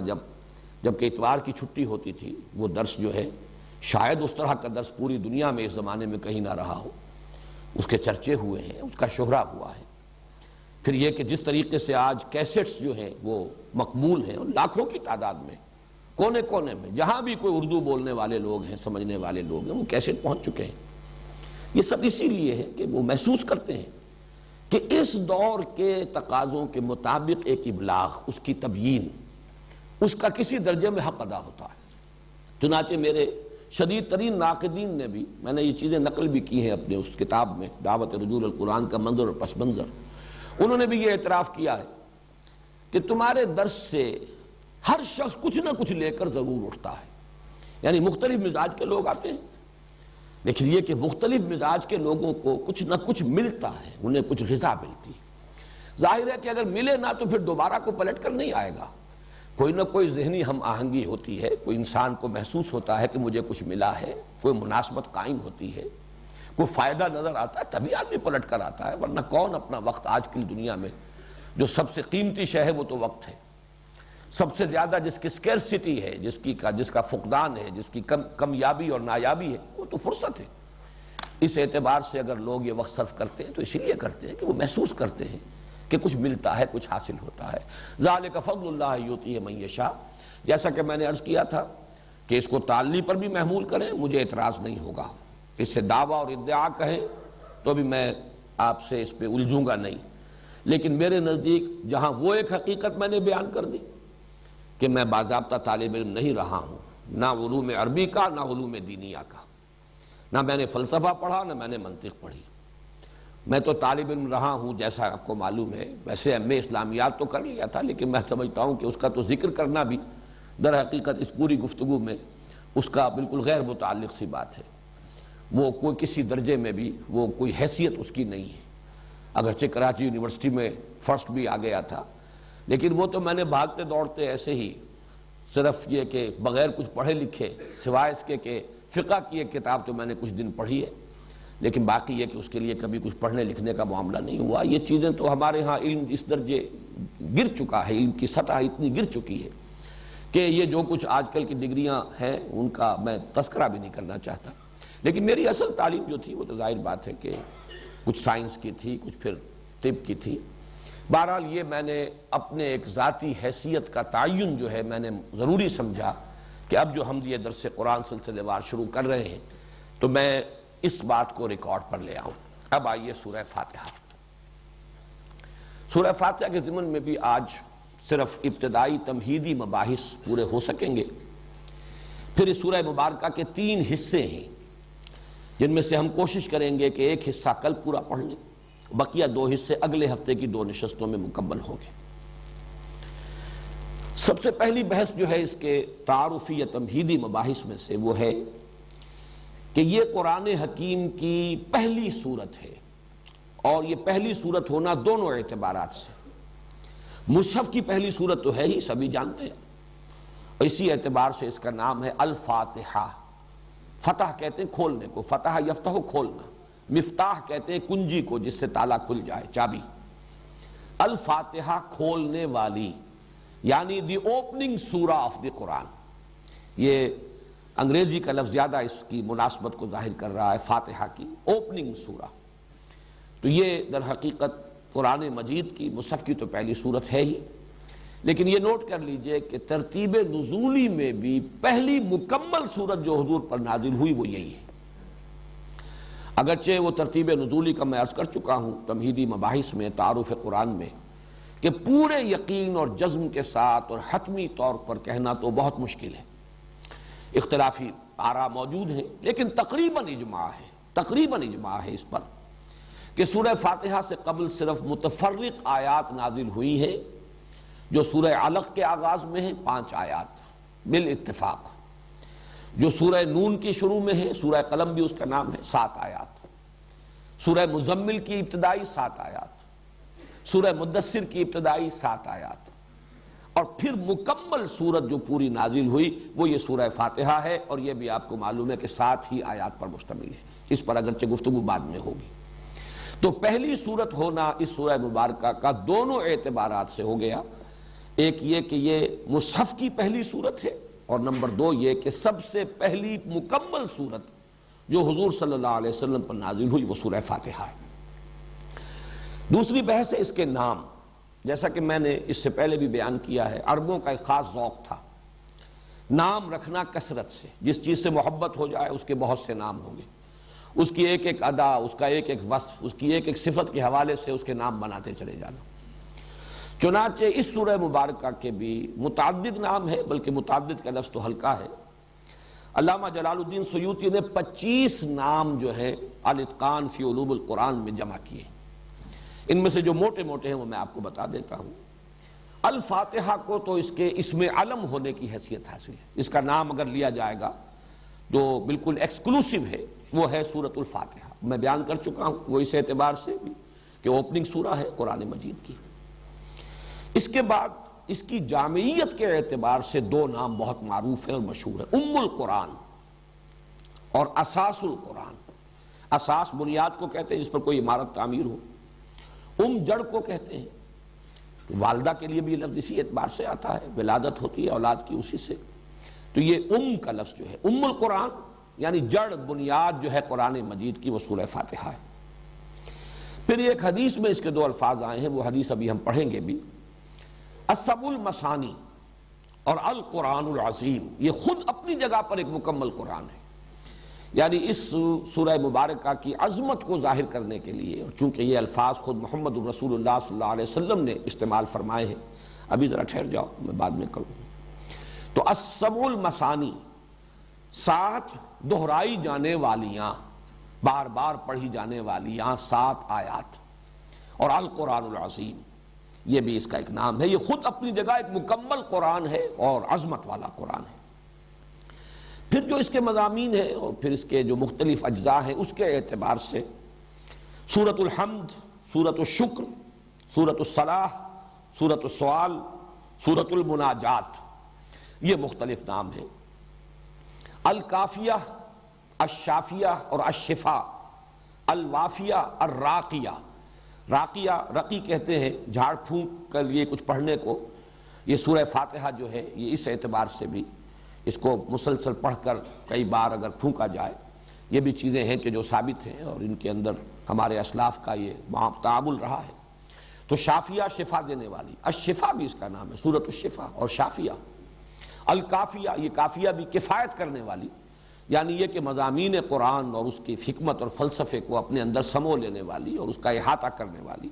الوافیہ، پورا کر دینے والی، یہ بھی اس کی جامعیت کے اعتبار سے۔ تو یہ ہیں چند نام جو میں نے آپ کو بتائے۔ ویسے علامہ جلال الدین سیوطی رحمہ اللہ نے 25 نام اس کے، اور انہوں نے لکھا بھی ہے کہ میں نے بڑی محنت سے جمع کیے، لیکن یہ کہ ان کی اہمیت نہیں ہے، یہ تو بس وہی ایک ذوق جو ہے عربوں کا کہ جس شے سے محبت ہو، جس کی عظمت کا نقش قلب پر ہو، پھر اس کے نام وہ متعدد اور کثرت کے ساتھ رکھنا، یہ ان کا ذوق ہے۔ تیسری بحث ہے فضیلت کی، اب وہ ذرا حدیث لگا دو یہاں۔ اس کے لیے حضرت ابو ہریرہ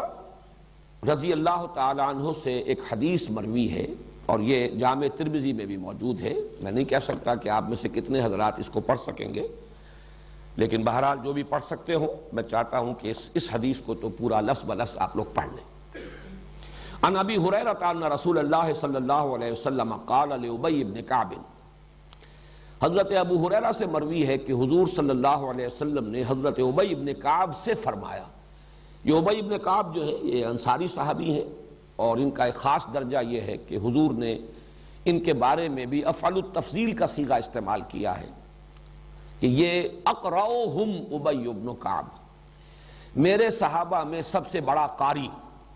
اور قاری جو ہے ظاہر بات ہے کہ اس وقت محض اس قرات کے معنی میں نہیں تھا جس معنی میں کہ آج کل ہم استعمال کرتے ہیں، عالم ہونا بھی اس کا لازم تھا معاملہ، اس لیے کہ ان کی اپنی زبان تھی، اس میں جو قرآن کا سب سے بڑا قاری تھا گویا کہ وہ قرآن کا سب سے بڑا عالم بھی تھا. یہ بعض صحابہ کے لیے افضل التفضیل کے صیغے آئے ہیں، جیسے کہ ارحم امتی بے امتی ابو بکر، اشدہم فی امر اللہ عمر، احیاہم یا اکثرہم حیاء عثمان، اقواہم علی، عالمہم بالحلال والحرام معاذ بن جبل، اصدقہم لہجۃ ابو ذر. اسی طریقے سے نوٹ کر لیجئے کہ اقرؤہم ابی بن کعب رضی اللہ تعالی عنہ. تو ان سے حضور نے ایک سوال کیا، اتحب ان اعلمک سورۃ لم ینزل فی التوراۃ ولا فی الانجیل ولا فی الزبور ولا فی القرآن مثلھا. اے ابی کیا میں تمہیں وہ سورت نہ سکھاؤں جس کی مثل، جس کی نظیر نہ تورات میں نازل ہوئی، نہ زبور میں، نہ انجیل میں، نہ قرآن میں. مراد یہ ہے کہ قرآن میں بھی وہ منفرد ہے، اس کی عظمت والی صورت اور کوئی نہیں، اس کی سی عظمت والی صورت. یہ بے نظیر اور بے مثل صورت ہے، اس کی نظیر، اس کے مثل نہ قرآن میں، نہ تورات میں، نہ انجیل میں، نہ زبور. قال نعم یا رسول اللہ. تو حضرت ابی کا جواب کیا ہو سکتا تھا؟ حضور ضرور سنائیے، ضرور سمجھائیے، ضرور پڑھائیے، بتائیے مجھے وہ کون سی صورت ہے. فقال رسول اللہ صلی اللہ علیہ وسلم، تو ارشاد فرمایا رسول اللہ صلی اللہ علیہ وسلم نے، کیف تقرؤ فی الصلاۃ، ذرا سناؤ تو صحیح نماز کیسے پڑھتے ہو، کیا پڑھتے ہو نماز میں. قال فقرأ ام القرآن، انہوں نے کہا کہ انہوں نے پڑھا پھر سورہ ام القرآن. اب یہاں دیکھیے وہ لفظ آ گیا، سورہ فاتحہ ام القرآن انہوں نے تلاوت کی. نماز تو میں ایسے پڑھتا ہوں، نماز میں سورہ فاتحہ پڑھتا ہوں. فقال رسول اللہ صلی اللہ علیہ وسلم، تو حضور نے ارشاد فرمایا، والذی نفسی بیدہ، اس ہستی کی قسم ہے جس کے ہاتھ میں میری جان ہے، ما انزلت فی التوراۃ ولا فی الانجیل ولا فی الزبور ولا فی القرآن مثلھا، اس صورت کے نظیر اور اس کے مثل نہ تورات میں، نہ انجیل میں، نہ قرآن میں، نہ زبور میں کبھی نازل نہیں ہوئی. بے مثل اور بے نظیر صورت ہے. وَإِنَّهَا سَبْعٌ مِّنَ الْمَثَانِي، یہی ہے سبع من المثانی. والقرآن العظیم، اور یہی ہے القرآن العظیم، عظمت والا قرآن. الذی اعطیتہ، جو کہ مجھے عطا کیا گیا ہے. رواہ الترمذی، یہ جامع ترمذی کی روایت ہے. یہ جو دو الفاظ ہیں سبع من المثانی اور قرآن عظیم، یہ در حقیقت سورہ ہجر کی آیت میں وارد ہوئے. چنانچہ وہاں مضمون جو ہے آخری حصے میں سورہ ہجر کے وہ یہ ہے کہ اے نبی، جو کچھ لوگ آپ کو کہہ رہے ہیں، کوئی مجنون کہہ رہا ہے، کوئی اور کچھ کہہ رہا ہے، آپ اس پر ملول اور غمگین نہ ہوں. ہم نے یہ آسمان اور زمین بے مقصد نہیں بنائے، ہر شے کا نتیجہ نکلے گا، مجرموں کو بھی سزا مل کر رہے گی. اسی طریقے سے یہ دولت مند ہیں اور جو اس وقت سرداران قریش ہیں جنہیں چودراہٹ حاصل ہے، اقتدار حاصل ہے، ان سے بھی آپ متاثر نہ ہو، ان کی ان چیزوں کو بھی نگاہ میں نہ لائیے. وَلَقَدْ آتَيْنَاكَ سَبْعًا مِّنَ الْمَثَانِي وَالْقُرْآنَ الْعَظِيمِ، ہم نے تو آپ کو 7 دی ہیں دہرائی جانے والیاں اور قرآن عظیم عطا کیا. یعنی اتنی بڑی دولت آپ کو دی ہے کہ کوئی دولت اس کے مقابلے میں کوئی حیثیت نہیں رکھتی. کسی کا اقتدار دنیا میں کسی اہمیت کا حامل نہیں. یہ آنی جانی چیزیں ہیں، فانی چیزیں ہیں، کسی شے کی کوئی وقت آپ کی نگاہ میں نہ ہو. ظاہر ہے یہ حضور سے کہا جا رہا ہے، لیکن اس میں مخاطب جو ہے وہ خود مسلمان ہیں، اور قیامت تک کے لیے لوگ ہوں گے جو بھی اس راستے پر آئیں. جب تک کہ نگاہوں میں ان چیزوں کی تحقیر کی کیفیت پیدا نہ ہو جائے، آدمی اس راستے پر چل ہی نہیں سکتا کہ جو راستہ قرآن کھولتا ہے انسان کے لیے. تو اس میں فرمایا کہ ہم نے آپ کو وَلَقَدْ آتَيْنَاكَ سَبْعًا مِّنَ الْمَثَانِي وَالْقُرْآنَ الْعَظِيمِ، سورہ ہجر کی آیت نمبر 87 ہے یہ. ہم نے تو آپ کو 7 عطا فرمائی ہیں دہرائی جانے والیاں اور قرآن عظیم عطا کیا ہے. تو حضور نے فرمایا جو مجھ پر اللہ نے جو اپنا احسان جتایا ہے، اپنا انعام جو ہے فرمایا ہے کہ ہم نے اتنی بڑی دولت آپ کو دی ہے، وہ یہی تو ہے، یہی سورہ فاتحہ ہے. ہے سبع المثانی، یہی ہے سبع مثانی. اور یہی ہے القرآن العظیم، بہت عظمت والا قرآن۔ یہاں میں یہ چیز بھی بیان کر دوں کہ مولانا اصلاحی صاحب اس آیت کا منشا یہ سمجھتے ہیں کہ وہ جو 7 گروپ میں بیان کر چکا ہوں، جن میں سے ہر گروپ جو ہے سورتوں کا، اس میں کچھ سورتیں مکی ہیں، کچھ مدنی ہیں، تو انہوں نے اس آیت سے مراد وہ لی ہے۔ مجھے ان سے اختلاف ہے، جہاں تک وہ بات ہے کہ 7 گروپ ہیں، مکی اور مدنی صورتوں کے 7 گروپ بنتے ہیں، اس سے اتفاق ہے،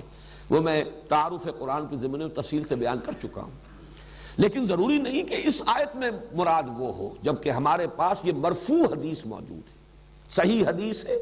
قول ہے محمد الرسول اللہ صلی اللہ علیہ وسلم کا، تو ہمیں اس سے ادھر ادھر ہونے کی ضرورت نہیں ہے، بلکہ تقاضا ہے کہ ہم اس کے ساتھ اس سے ادھر ادھر نہ ہوں۔ باقی اپنی جگہ پر وہ کہ 7 گروپ ہیں، 7 منزلیں ہیں، یہ اپنی جگہ ہے، لیکن یہ اور خاص طور پر یہ بالاتفاق یہ جو صورت ہے سورہ ہجر، یہ تو مکی صورت ہے۔ مکی صورت میں ابھی پورا قرآن نازل ہی کہا ہوا تھا، ابھی وہ 7 گروپ تھے ہی کہاں۔ ابھی تو یوں سمجھیے سورہ ہجر جو ہے وہ تو قرآن حکیم کی مکی صورتوں میں بھی ابتدائی دور کی مکیات میں سے ہے، اس لیے کہ یہ بالکل ابتدائی دور کی بات ہے کہ حضور کو مجنون کہا گیا۔ بعد میں تو کسی نے مجنون نہیں کہا، پھر وہ تو آغاز میں تھا خیال کہ شاید کوئی آسیب زدہ ہو گئے ہیں، کوئی جن آ گیا ہے، یہ جو کہہ رہے ہیں فرشتہ میں نے دیکھا ہے، فرشتہ آیا ہے، پتہ نہیں کوئی جن ہے جو ان کو نظر آ گیا ہے، یہ بات بالکل ابتدائی دور میں کہی گئی، بعد میں یہ باتیں نہیں رہی۔ اس اعتبار سے اس وقت وہ کہاں تھا قرآن اور کہاں اس کے وہ 7 گروپ، اس اعتبار سے ہمیں، اور میرے لیے تو اصول یہ ہے کہ جہاں ہمیں مرفوع حدیث صحیح مل جائے اس سے ادھر ادھر ہونا در حقیقت اپنے آپ کو فتنے کے خطرے میں مبتلا کرنا ہے۔ تمسک بالاسلاف جو میں نے آج کہا ہے اس میں جڑے رہنا، اور ظاہر بات ہے کہ اس میں سب سے بڑی بات تو حضور صلی اللہ علیہ وسلم کی مرفوع حدیث ہے۔ تو سب سے پہلی جو اس کی فضیلت کے لیے تو یہ حدیث جو ہے میں سمجھتا ہوں کفایت کرتی ہے۔ حضرت انس سے بھی ایک روایت ہے جو امام حاکم نے نقل کی ہے کہ حضور نے اسے افضل القرآن قرار دیا ہے، قرآن کی سب سے زیادہ فضیلت والی صورت۔ اسی طرح حضرت عبداللہ ابن عباس کا ایک قول نقل ہوا ہے کہ یہ ثلث قرآن، قرآن حکیم کے 2/3 کے مساوی ہے۔ اب دیکھیے کسی شے کی عظمت کو اور اس کے مقام اور مرتبے کو سمجھانے کے مختلف اسلوب ہو سکتے ہیں، یہ کوئی تولنے کے حساب سے نہیں ہے، لیکن حضور صلی اللہ علیہ وسلم نے اپنے ساتھیوں کو، اور ان میں آپ کو معلوم ہے کہ سب کے سب لوگ تو اس صلاحیت کے نہیں تھے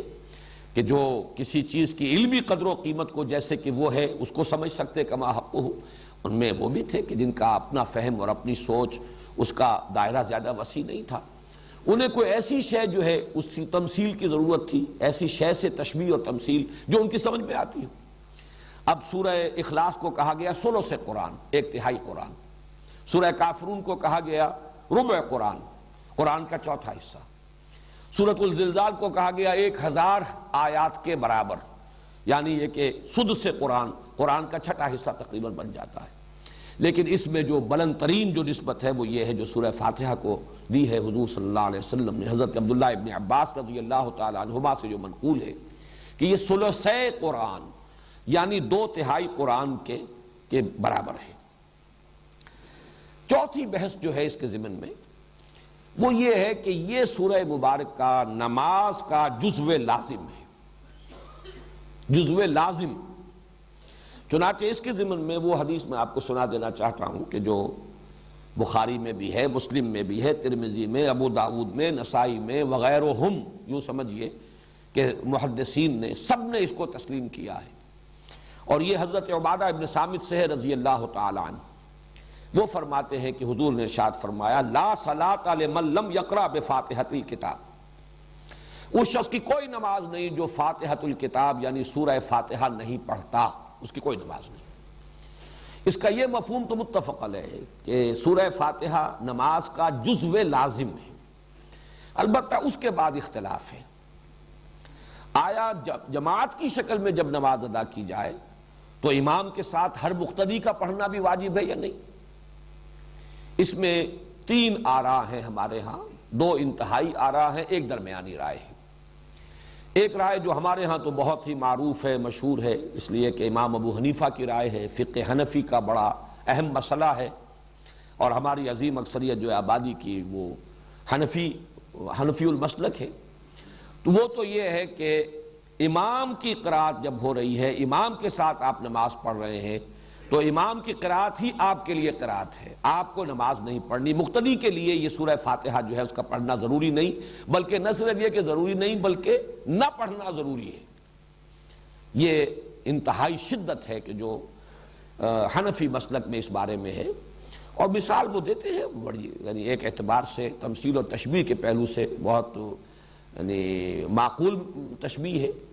کہ جب وفد کی صورت میں کہیں جائے، کسی بڑی شخصیت کے سامنے پیشی ہو، حاضری ہو، تو کوئی ایک ہوتا ہے جو نمائندہ،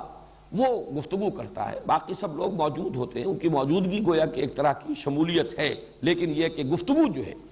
کوئی درخواست پیش کرنی ہے، کوئی مطالبہ رکھنا ہے، تو وہ ایک ان کا نمائندہ پیش کرتا ہے۔ اسی طریقے سے جب امام پڑھ رہا ہے تو گویا کہ مقتدیوں کی طرف سے قرات ہو گئی۔ یعنی یہ مطلب نہیں ہے کہ یہ نماز کا جزو لازم نہیں ہے، صرف یہ ہے کہ جب جماعت کی شکل میں نماز پڑھی جا رہی ہو تو سورہ فاتحہ جب امام نے پڑھ لی تو گویا کہ تمام مقتدیوں کی طرف سے بھی یہ قرات کا حق ادا ہو گیا۔ اس کے بالکل برعکس اور دوسری انتہائی رائے جو ہے وہ امام شافعی کی ہے رحمہ اللہ، کہ جو ظاہر ہے اس کا، ویسے یہ میں عرض کر دوں کہ جو موقف ہے امام ابو حنیفہ کا اور جو حنفی مسلک ہے، اس میں ایک دلیل یہ بھی پیش کی جاتی ہے کہ قرآن حکیم میں یہ حکم ہے، اذا قرئ القرآن فاستمعوا له وانصتوا، جب قرآن پڑھا جائے تو اس کو توجہ سے سنو، پورا دھیان ادھر لگاؤ اور خود خاموش رہو۔ اگرچہ یہ دلیل جو ہے در حقیقت بنتی ہے تیسری رائے کے لیے جو میں بعد میں عرض کروں گا، لیکن اسے بھی جو حنفی المسلک لوگ ہیں وہ اپنے موقف کی دلیل کے طور پر پیش کرتے ہیں۔ اس کے بالکل برعکس ہے، وہ گویا کہ اس حدیث کے جو الفاظ ہیں اس پر مبنی ہے، ظاہر الفاظ لا صلاۃ لمن لم یقرأ بفاتحۃ الکتاب، اور حدیث یقیناً اتنی قوی ہے، اتنی مستند ہے، اپنے سند کے اعتبار سے اتنے اعلیٰ رتبے کی ہے کہ ظاہر بات ہے کہ اس سے اونچا رتبہ تو کوئی اور ہو نہیں سکتا کسی حدیث کا، سند کے اعتبار سے، روایت کے اعتبار سے۔ تو امام شافعی کی رائے یہ ہے کہ ہر نمازی مقتدی بھی پڑھے، پڑھنے کے پھر ان کے ہاں مختلف انداز ہیں، چونکہ حضور کا ایک معمول یہ بھی نقل ہوا ہے کہ آپ جب پڑھتے تھے سورہ فاتحہ جہری رکعت میں بھی، اس کے بعد تھوڑی دیر تک آپ خاموش رہتے تھے، وقفہ ہوتا تھا۔ ہم تو ہماری عادت تو یہ ہے کہ فوراً ہی کوئی جو سورت ملانی ہے یا کچھ قرآن کا حصہ پڑھنا ہے تو سورہ فاتحہ کے بعد اس کو متصل کر لیتے ہیں، لیکن حضور سے یہ ثابت ہے تھوڑا سا وقفہ، اور اس کے دوران گویا کہ مقتدی بھی جلدی سے دہرا لیں اور پڑھ لیں۔ ایک طریقہ تو یہ ہے، اور ایک یہ ہے، اور یہ بھی حضور کے معمول کے ساتھ مناسبت رکھنے والا ہے، کہ آپ نماز میں سورہ فاتحہ پڑھتے تھے تو ہر آیت پر رکتے تھے۔ یہ وقفہ جو ہے یہ گویا کہ کفایت کر جاتا ہے کہ امام نے کہا الحمدللہ رب العالمین، اور اس کے بعد وہ ذرا سا وقفہ دے تاکہ مقتدی بھی الحمدللہ رب العالمین پڑھ لیں، پھر الرحمن الرحیم وقفہ دے تاکہ مقتدی بھی پڑھ لیں۔ بہرحال یہ تو ہوا اس کی جو عملی شکل ہے، لیکن اس وقت میں صرف موقف اور مسلک بیان کر رہا ہوں کہ امام شافعی کا اور شوافع کا اور حنابلہ کا یہ موقف ہے، اور چونکہ امام احمد ابن حنبل شاگرد ہیں امام شافعی کے، تو تسلسل بھی ہے اس میں، یہ ہے کہ ہر مقتدی کے لیے بھی سورہ فاتحہ کا پڑھنا لازم ہے۔ معتدل مسلک ہے امام مالک کا رحمہ اللہ، امام دار الہجرہ،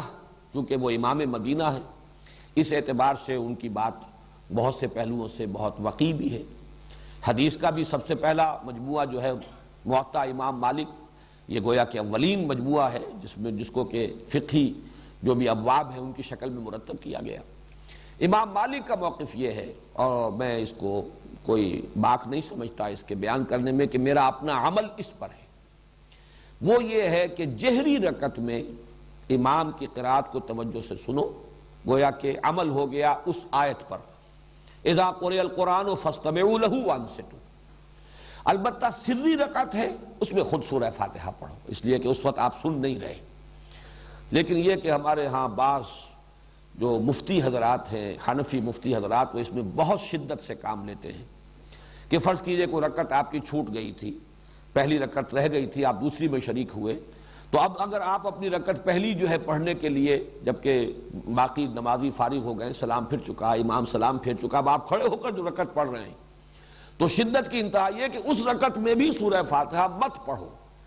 صرف اتنی دیر کھڑے رہو جتنی دیر کے سورہ فاتحہ پڑھی جاتی ہے۔ اب یہ چیز جو ہے میرے نزدیک انتہا پسندی والا معاملہ ہے بالکل اس معاملے میں۔ بہرحال درمیانی مسلک یہ ہے لیکن یہ کہ اس وقت جو کچھ مجھے بیان کرنا تھا یہ میں نے بیان کر دیا، اس لیے کہ یہ عملی مسئلہ ہے، بہت سے حضرات کو اس سے سابقہ پیش آ سکتا ہے، لیکن یہ کہ اصل بات جو اس وقت جو میری بحث تھی وہ یہ کہ یہ نماز کا جزو لازم ہے۔ پانچویں بحث یہ ہے کہ جزو لازم نہیں، یہی اصل نماز ہے، یہی صلاۃ ہے۔ اس اعتبار سے ایک حدیث قدسی جو ہے اس کا ذرا رکھو یہاں پر، جو لگا دو اب وہ حدیث قدسی کے جو مسلم شریف میں ہے، صحیح مسلم میں ابو ہریرہ رضی اللہ تعالی عنہ سے مروی ہے۔ ابھی ہم نے جو حدیث پڑھی تھی کہ حضور نے پوچھا کیف تقرؤ فی الصلاۃ، نماز میں کیا پڑھتے ہو، اور آپ حضرت ابی بن کعب نے سورہ فاتحہ پڑھی، لیکن یہ کہ یہ تو ہوا نماز میں سورہ فاتحہ کا پڑھنا۔ دوسری حدیث جو ہے یہ حدیث قدسی ہے، جس میں کہ حضور صلی اللہ علیہ وسلم نقل فرما رہے اللہ کا ایک فرمان۔ حدیث قدسی اصل میں اسے کہا جاتا ہے جس میں کہ حضور صلی اللہ علیہ وسلم یہ فرمائے کہ اللہ یوں فرماتا ہے۔ وہ اگرچہ قرآن تو نہیں ہے، وہ وحی جلی نہیں ہے جو قرآن میں شامل ہو، لیکن یہ کہ وحی خفی جو ہے اس کے ضمن میں یہ کہا جائے گا کہ وہ سب سے بلند ترین وحی خفی ہے۔ یوں کہیے کہ وہ جو وحی خفی میں جو درجے ہو سکتے ہیں ان میں بلند ترین درجہ حدیث قدسی کا ہے۔ اس کے الفاظ نوٹ کیجئے، اللہ تعالیٰ فرماتا ہے قسمت الصلاۃ بینی و بین عبدی نصفین، میں نے نماز کو تقسیم کر لیا ہے اپنے اور اپنے بندے کے مابین دو نصفوں میں، دو آدھے آدھے حصوں میں۔ فنصفها لی وَنِصْفُهَا لِعَبْدِي، تو اس کا آدھا حصہ تو میرے لیے ہے اور آدھا حصہ آگے وہ بڑھاؤ، نِصْفُهَا لِعَبْدِي، اور اس کا آدھا حصہ میرے بندے کے لیے۔ اور اس کے بعد فرمایا جو نیچے الفاظ ہیں وَلِعَبْدِي مَا سَأَلَ، اور میرے بندے کو مل گیا، میں نے عطا کر دیا، جیسے انگریزی میں کہتے ہیں گرانٹڈ، میں نے بندے کو دیا، وَلِعَبْدِي، میرے بندے کا ہو گیا مَا سَأَلَ، جو اس نے مانگا۔ یہاں پہ حدیث قدسی تو ختم ہو جاتی ہے، البتہ پھر حضور صلی اللہ علیہ وسلم، وہ یہاں درج نہیں ہے، بس رہنے دو، حضور نے پھر اس کی وضاحت فرمائی۔ اذا قال العبد الحمد للہ رب العالمین یقول اللہ تعالی حمدنی عبدی، جب بندہ کہتا ہے الحمد للہ رب العالمین تو اللہ فرماتا ہے میرے بندے نے میری حمد کی۔ وَإِذَا قَالَ الْعَبْدُ، اب جب بندہ کہتا ہے الرحمن الرحیم یقول اللہ تعالی، فرماتا ہے اللہ تعالی اثنى علی عبدی، میرے بندے نے میری ثنا کی۔ جب بندہ کہتا ہے مالک یوم الدین قال اللہ تعالی، اللہ فرماتا ہے مجدنی عبدی، میرے بندے نے میری بزرگی بیان کی، میری عظمت بیان کی۔ اب یہ تین چیزیں جو ہے، تین آیات گویا کہ یہ کل کی کل اللہ کے لیے ہوئی، اللہ کی حمد، اللہ کی ثنا، اللہ کی تمجید، تحمید تمجید ثنا اللہ کے لیے۔ جب بندہ کہتا ہے ایاک نعبد و ایاک نستعین قال اللہ تعالی، اللہ فرماتا ھذا ما بینی و بین عبدی ولعبدی ما سأل، یہ میرے اور میرے بندے کے مابین ہے۔ یہاں پر آ کر گویا کہ ایک چیز جڑ گئی ہے، یہ میرے اور میرے بندے کے مابین ہے، اس لیے کہ ایاک نعبد اللہ کے لیے ہے، ایاک نستعین مدد کس کو درکار ہے، بندے کے لیے ہے، عبادت اللہ کے لیے اور مدد بندے کے لیے، استعانت کا رخ بندے کی طرف ہے، عبادت کا رخ اللہ کی طرف ہے۔ لہذا چوتھی آیت کے بارے میں فرمایا ھذا ما بینی و بین عبدی ولعبدی ما سأل، اور میرے بندے کے لیے ہے جو اس نے مانگا، اس نے میری مدد چاہی اور میں نے گرانٹ کر دی، گرانٹڈ، میری مدد اس کے شامل حال رہے گی۔ اس کے بعد فرمایا وَإِذَا قَالَ الْعَبْدُ، بندہ کہتا ہے اهْدِنَا الصِّرَاطَ الْمُسْتَقِيمَ صِرَاطَ الَّذِينَ أَنْعَمْتَ عَلَيْهِمْ غَيْرِ الْمَغْضُوبِ عَلَيْهِمْ وَلَا الضَّالِّينَ قال اللہ تعالی ھذا لعبدی ولعبدی ما سأل، یہ کل کا کل میرے بندے کے لیے، اس نے مجھ سے ہدایت طلب کی ہے، اس نے مجھ سے ہدایت مانگی ہے، میں نے اس کو ہدایت دی۔ تو یہ در حقیقت بہترین تجزیہ ہے اس سورہ مبارکہ کا۔ ایک مرتبہ پھر کرو، ایک پلڑا نمایاں کر دو پہلی مرتبہ اور پھر دوسرا پلڑا۔ اس کو ہم انشاءاللہ تعالی اس کی کچھ فوٹو سٹیٹ بھی نکلوائیں گے اور یہ آپ حضرات کو ہم دے دیں گے بعد میں۔ اس وقت ذرا دوبارہ نوٹ کر لیجئے، دیکھیے ترازو کی شکل میں، اگرچہ ہمارے ایک دوست نے جو آرٹ کی تعلیم امریکہ سے حاصل کر کے آئے ہیں، اس سے زیادہ آرٹسٹک فارم میں بھی بنا دیا ہے اس ترازو کو، لیکن یہ زیادہ سمجھ میں آنے والی بات شاید عام لوگوں کی زیادہ نزدیک ہو. ذرا پہلا پڑھا رکھو نا, ادھر لاؤ. دیکھیے یہ جو ترازو کی ڈنڈی ہے اس کے درمیان میں یہ واو لگا ہوا ہے اوپر. یہ گویا کہ اس ترازو کی مٹھ جس کو کہ پکڑا جاتا ہے, ترازو کو جس سے پکڑا جاتا ہے, جس سے وہ ہینگ کرتی ہے, اس کے ادھر وہ آدھا حصہ ہے ڈنڈی کا ایاک نعبد, اور اس کے ساتھ وہ 3 زنجیروں سے پلڑا ہے. یہ 3 آیات ہیں, الحمدللہ رب العالمین الرحمن الرحیم مالک یوم الدین. ابھی ادھر ہی رکھو نا, کہاں لے کے جا رہے ہو, ذرا اور اوپر کرو اس کو. یہ نصفہا لی, اسی لیے اس ترازو میں آپ نے دیکھا کہ ان تینوں آیات کو میں نے لکھوایا ہے نیچے سے اوپر کی طرف. ان کا رخ کدھر ہے؟ یہ تینوں آیات جا کر جڑتی ہیں ایاک نعبد. ان تینوں آیات کا منطقی نتیجہ یہ ہے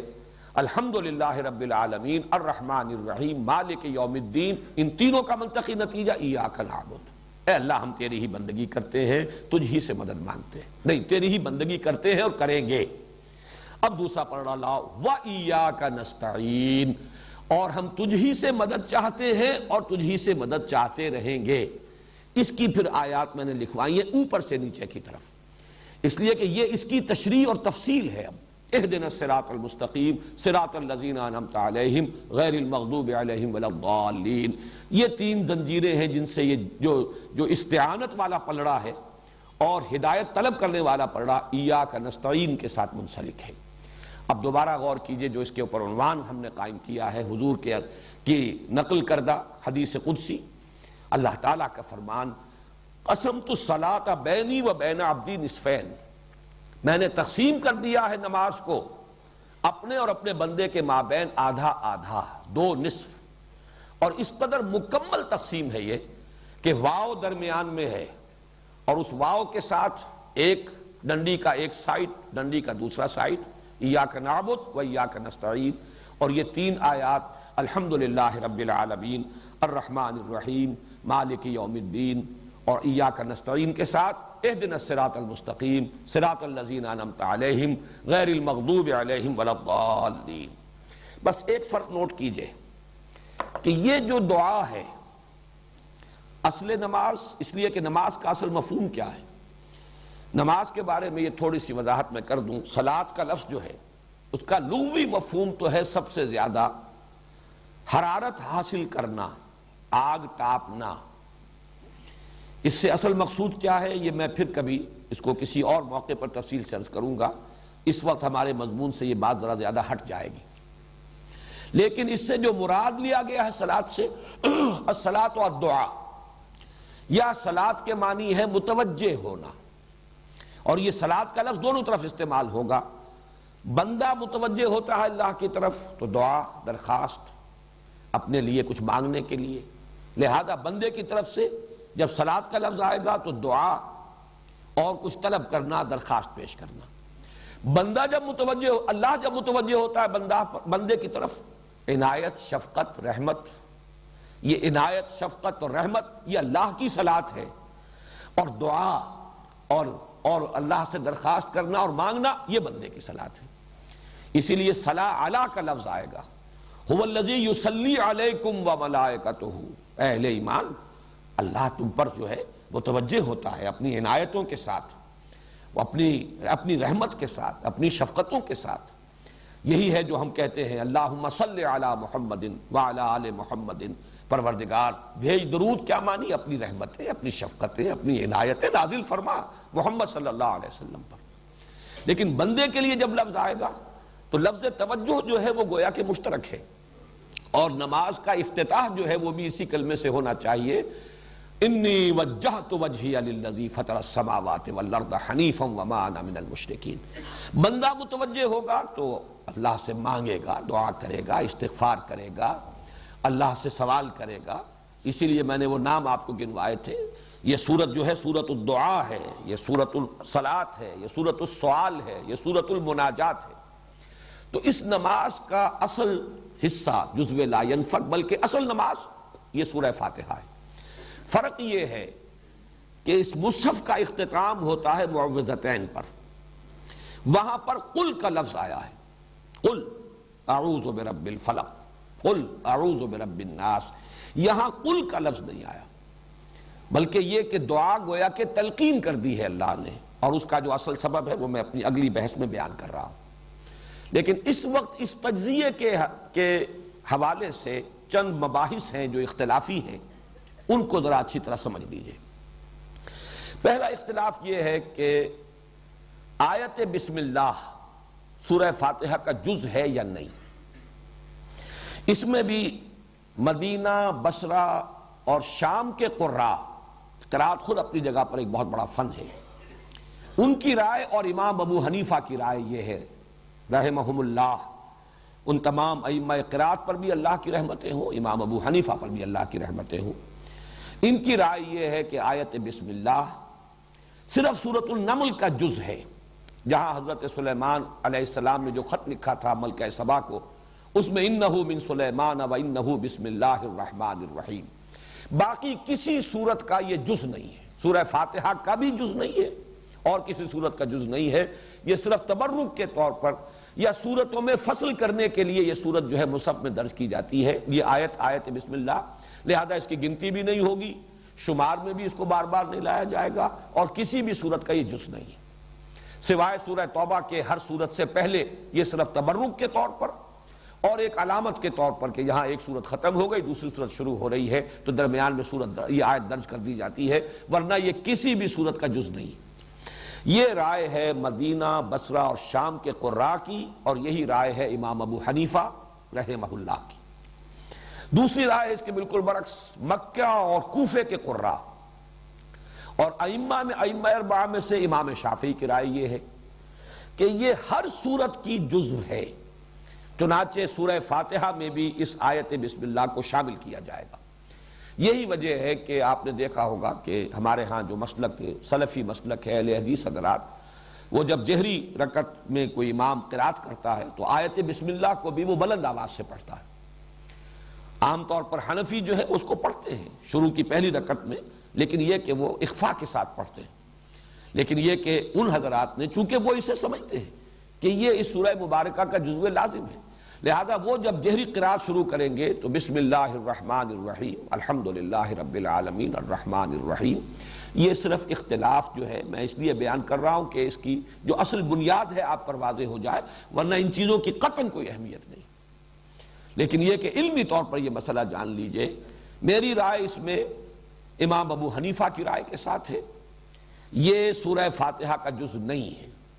اور مجھے اس پر جو انشراح حاصل ہوا ہے وہ اس حدیث قدسی سے حاصل ہوا ہے، قسمت الصلاۃ بینی و بین عبدی نصفین، وہاں تو بات شروع ہو رہی ہے الحمدللہ رب العالمین سے، اس میں بسم اللہ کا پہلے ذکر ہے ہی، اس اعتبار سے پورا انشراح صدر ہے مجھے کہ آیت بسم اللہ سورہ فاتحہ کا جز نہیں ہے، سورہ فاتحہ شروع ہوتی ہے الحمدللہ رب العالمین سے۔ دوسرا جو اختلاف ہے وہ اس سورہ مبارکہ کی تعداد آیات کے بارے میں ہے، تقریباً اس پر اجماع ہے اور اس حدیث کی وجہ سے اجماع ہو جائے گا لا محالہ، سبع من المثانی یہی ہے، تو جب سبع من المثانی یہ ہے تو 7 آیتیں ہیں اس میں کسی شک و شبے کی گنجائش نہیں رہی، لیکن میں آپ کو صرف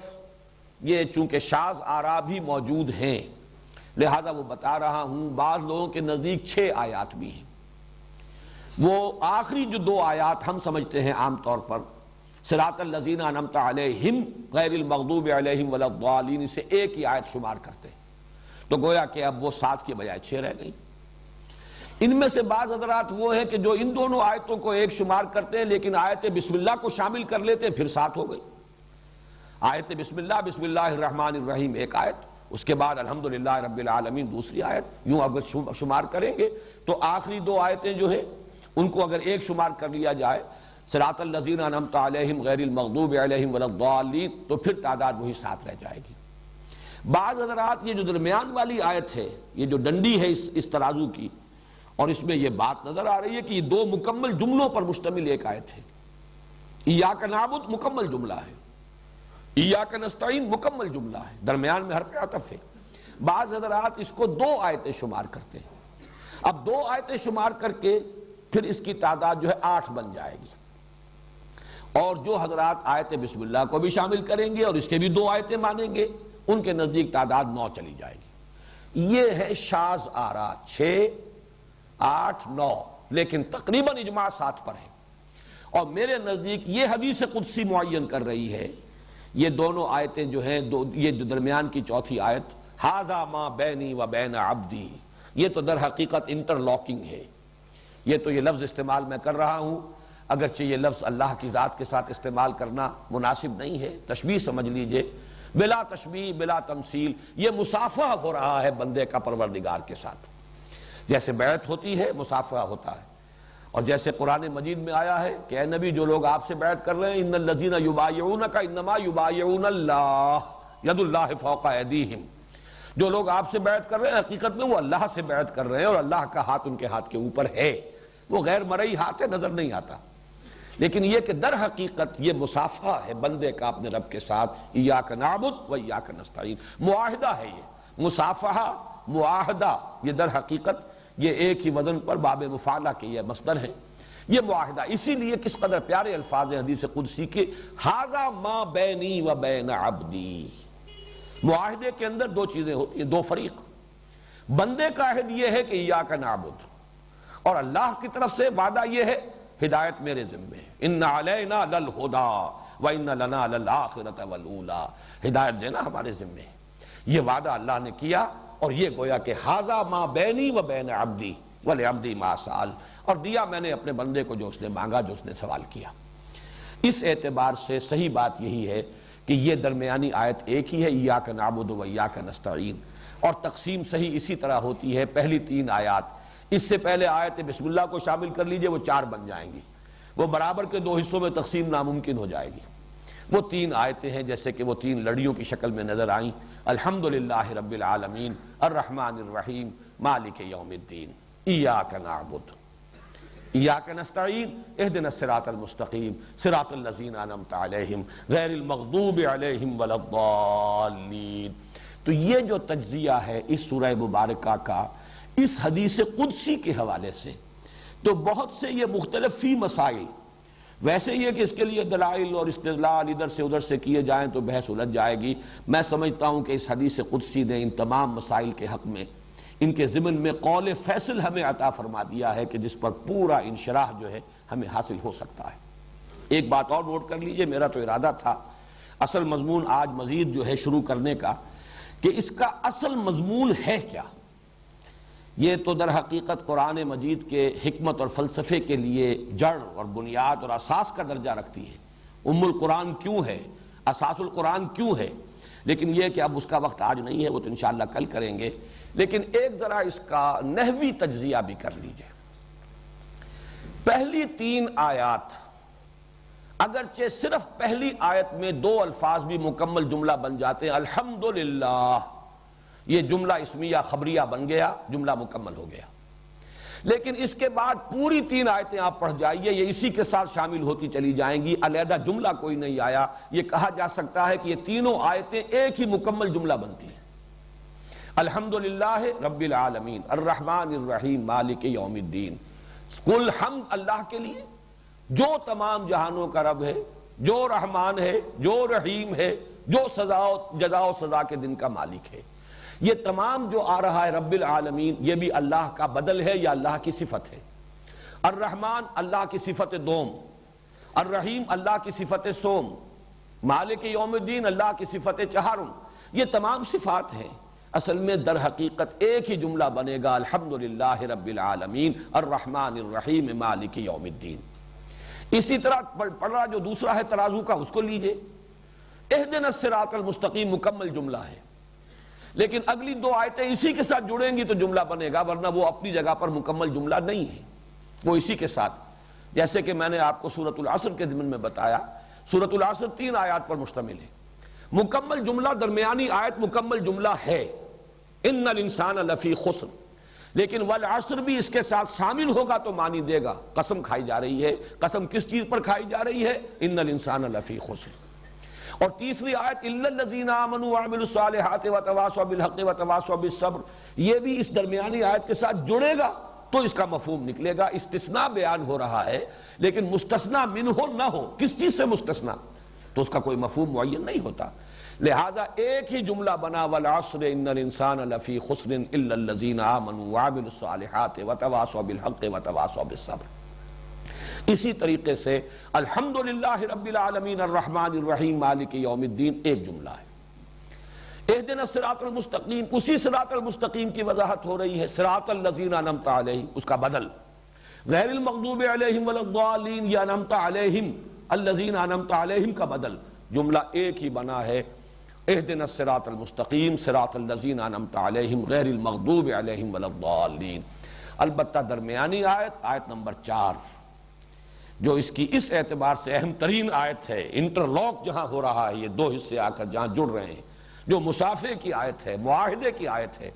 یہ اس ایک آیت میں دو جملے مکمل ہیں. ایاک نعبد و ایاک نستعین، دو جملے ہیں جن کو حرف عطف جوڑ رہا ہے. تو یہ اس کا ہم نے نحوی تجزیہ بھی کر لیا. اب انشاءاللہ کل اصل گفتگو شروع ہوگی. اس سورہ فاتحہ کا اصل مضمون کیا ہے اور اس کا اصل میں کلید اس کی کیا ہے. ہمیں معین کرنا چاہیے کہ اس سورت کا اصل مخاطب ہے کون، بلکہ قرآن مجید کے اصل مخاطب کون ہے. یہ ایک نئے عنوان سے اور نئے انداز میں انشاءاللہ کل گفتگو ہوگی، اور یہ حکمت قرآنی کے لیے ایک بہت بڑی کلید ہے. اس کو اس انداز میں میں نے آج سے پہلے کبھی بیان نہیں کیا. اس کی طرف ذہن انہی دنوں میں جبکہ میں غور کر رہا تھا، یہ دور ثانی جو شروع کر رہے ہیں، تو انسانی ذہن جو ہے وہ کام کرتا رہتا ہے، تو اس بات کی طرف ذہن منتقل ہوا اصل مخاطب قرآن کے کون ہیں. اس کو معین کر لیں تو قرآن مجید کی حکمت اور فلسفے کے بہت سے پہلو جو ہیں وہ روشن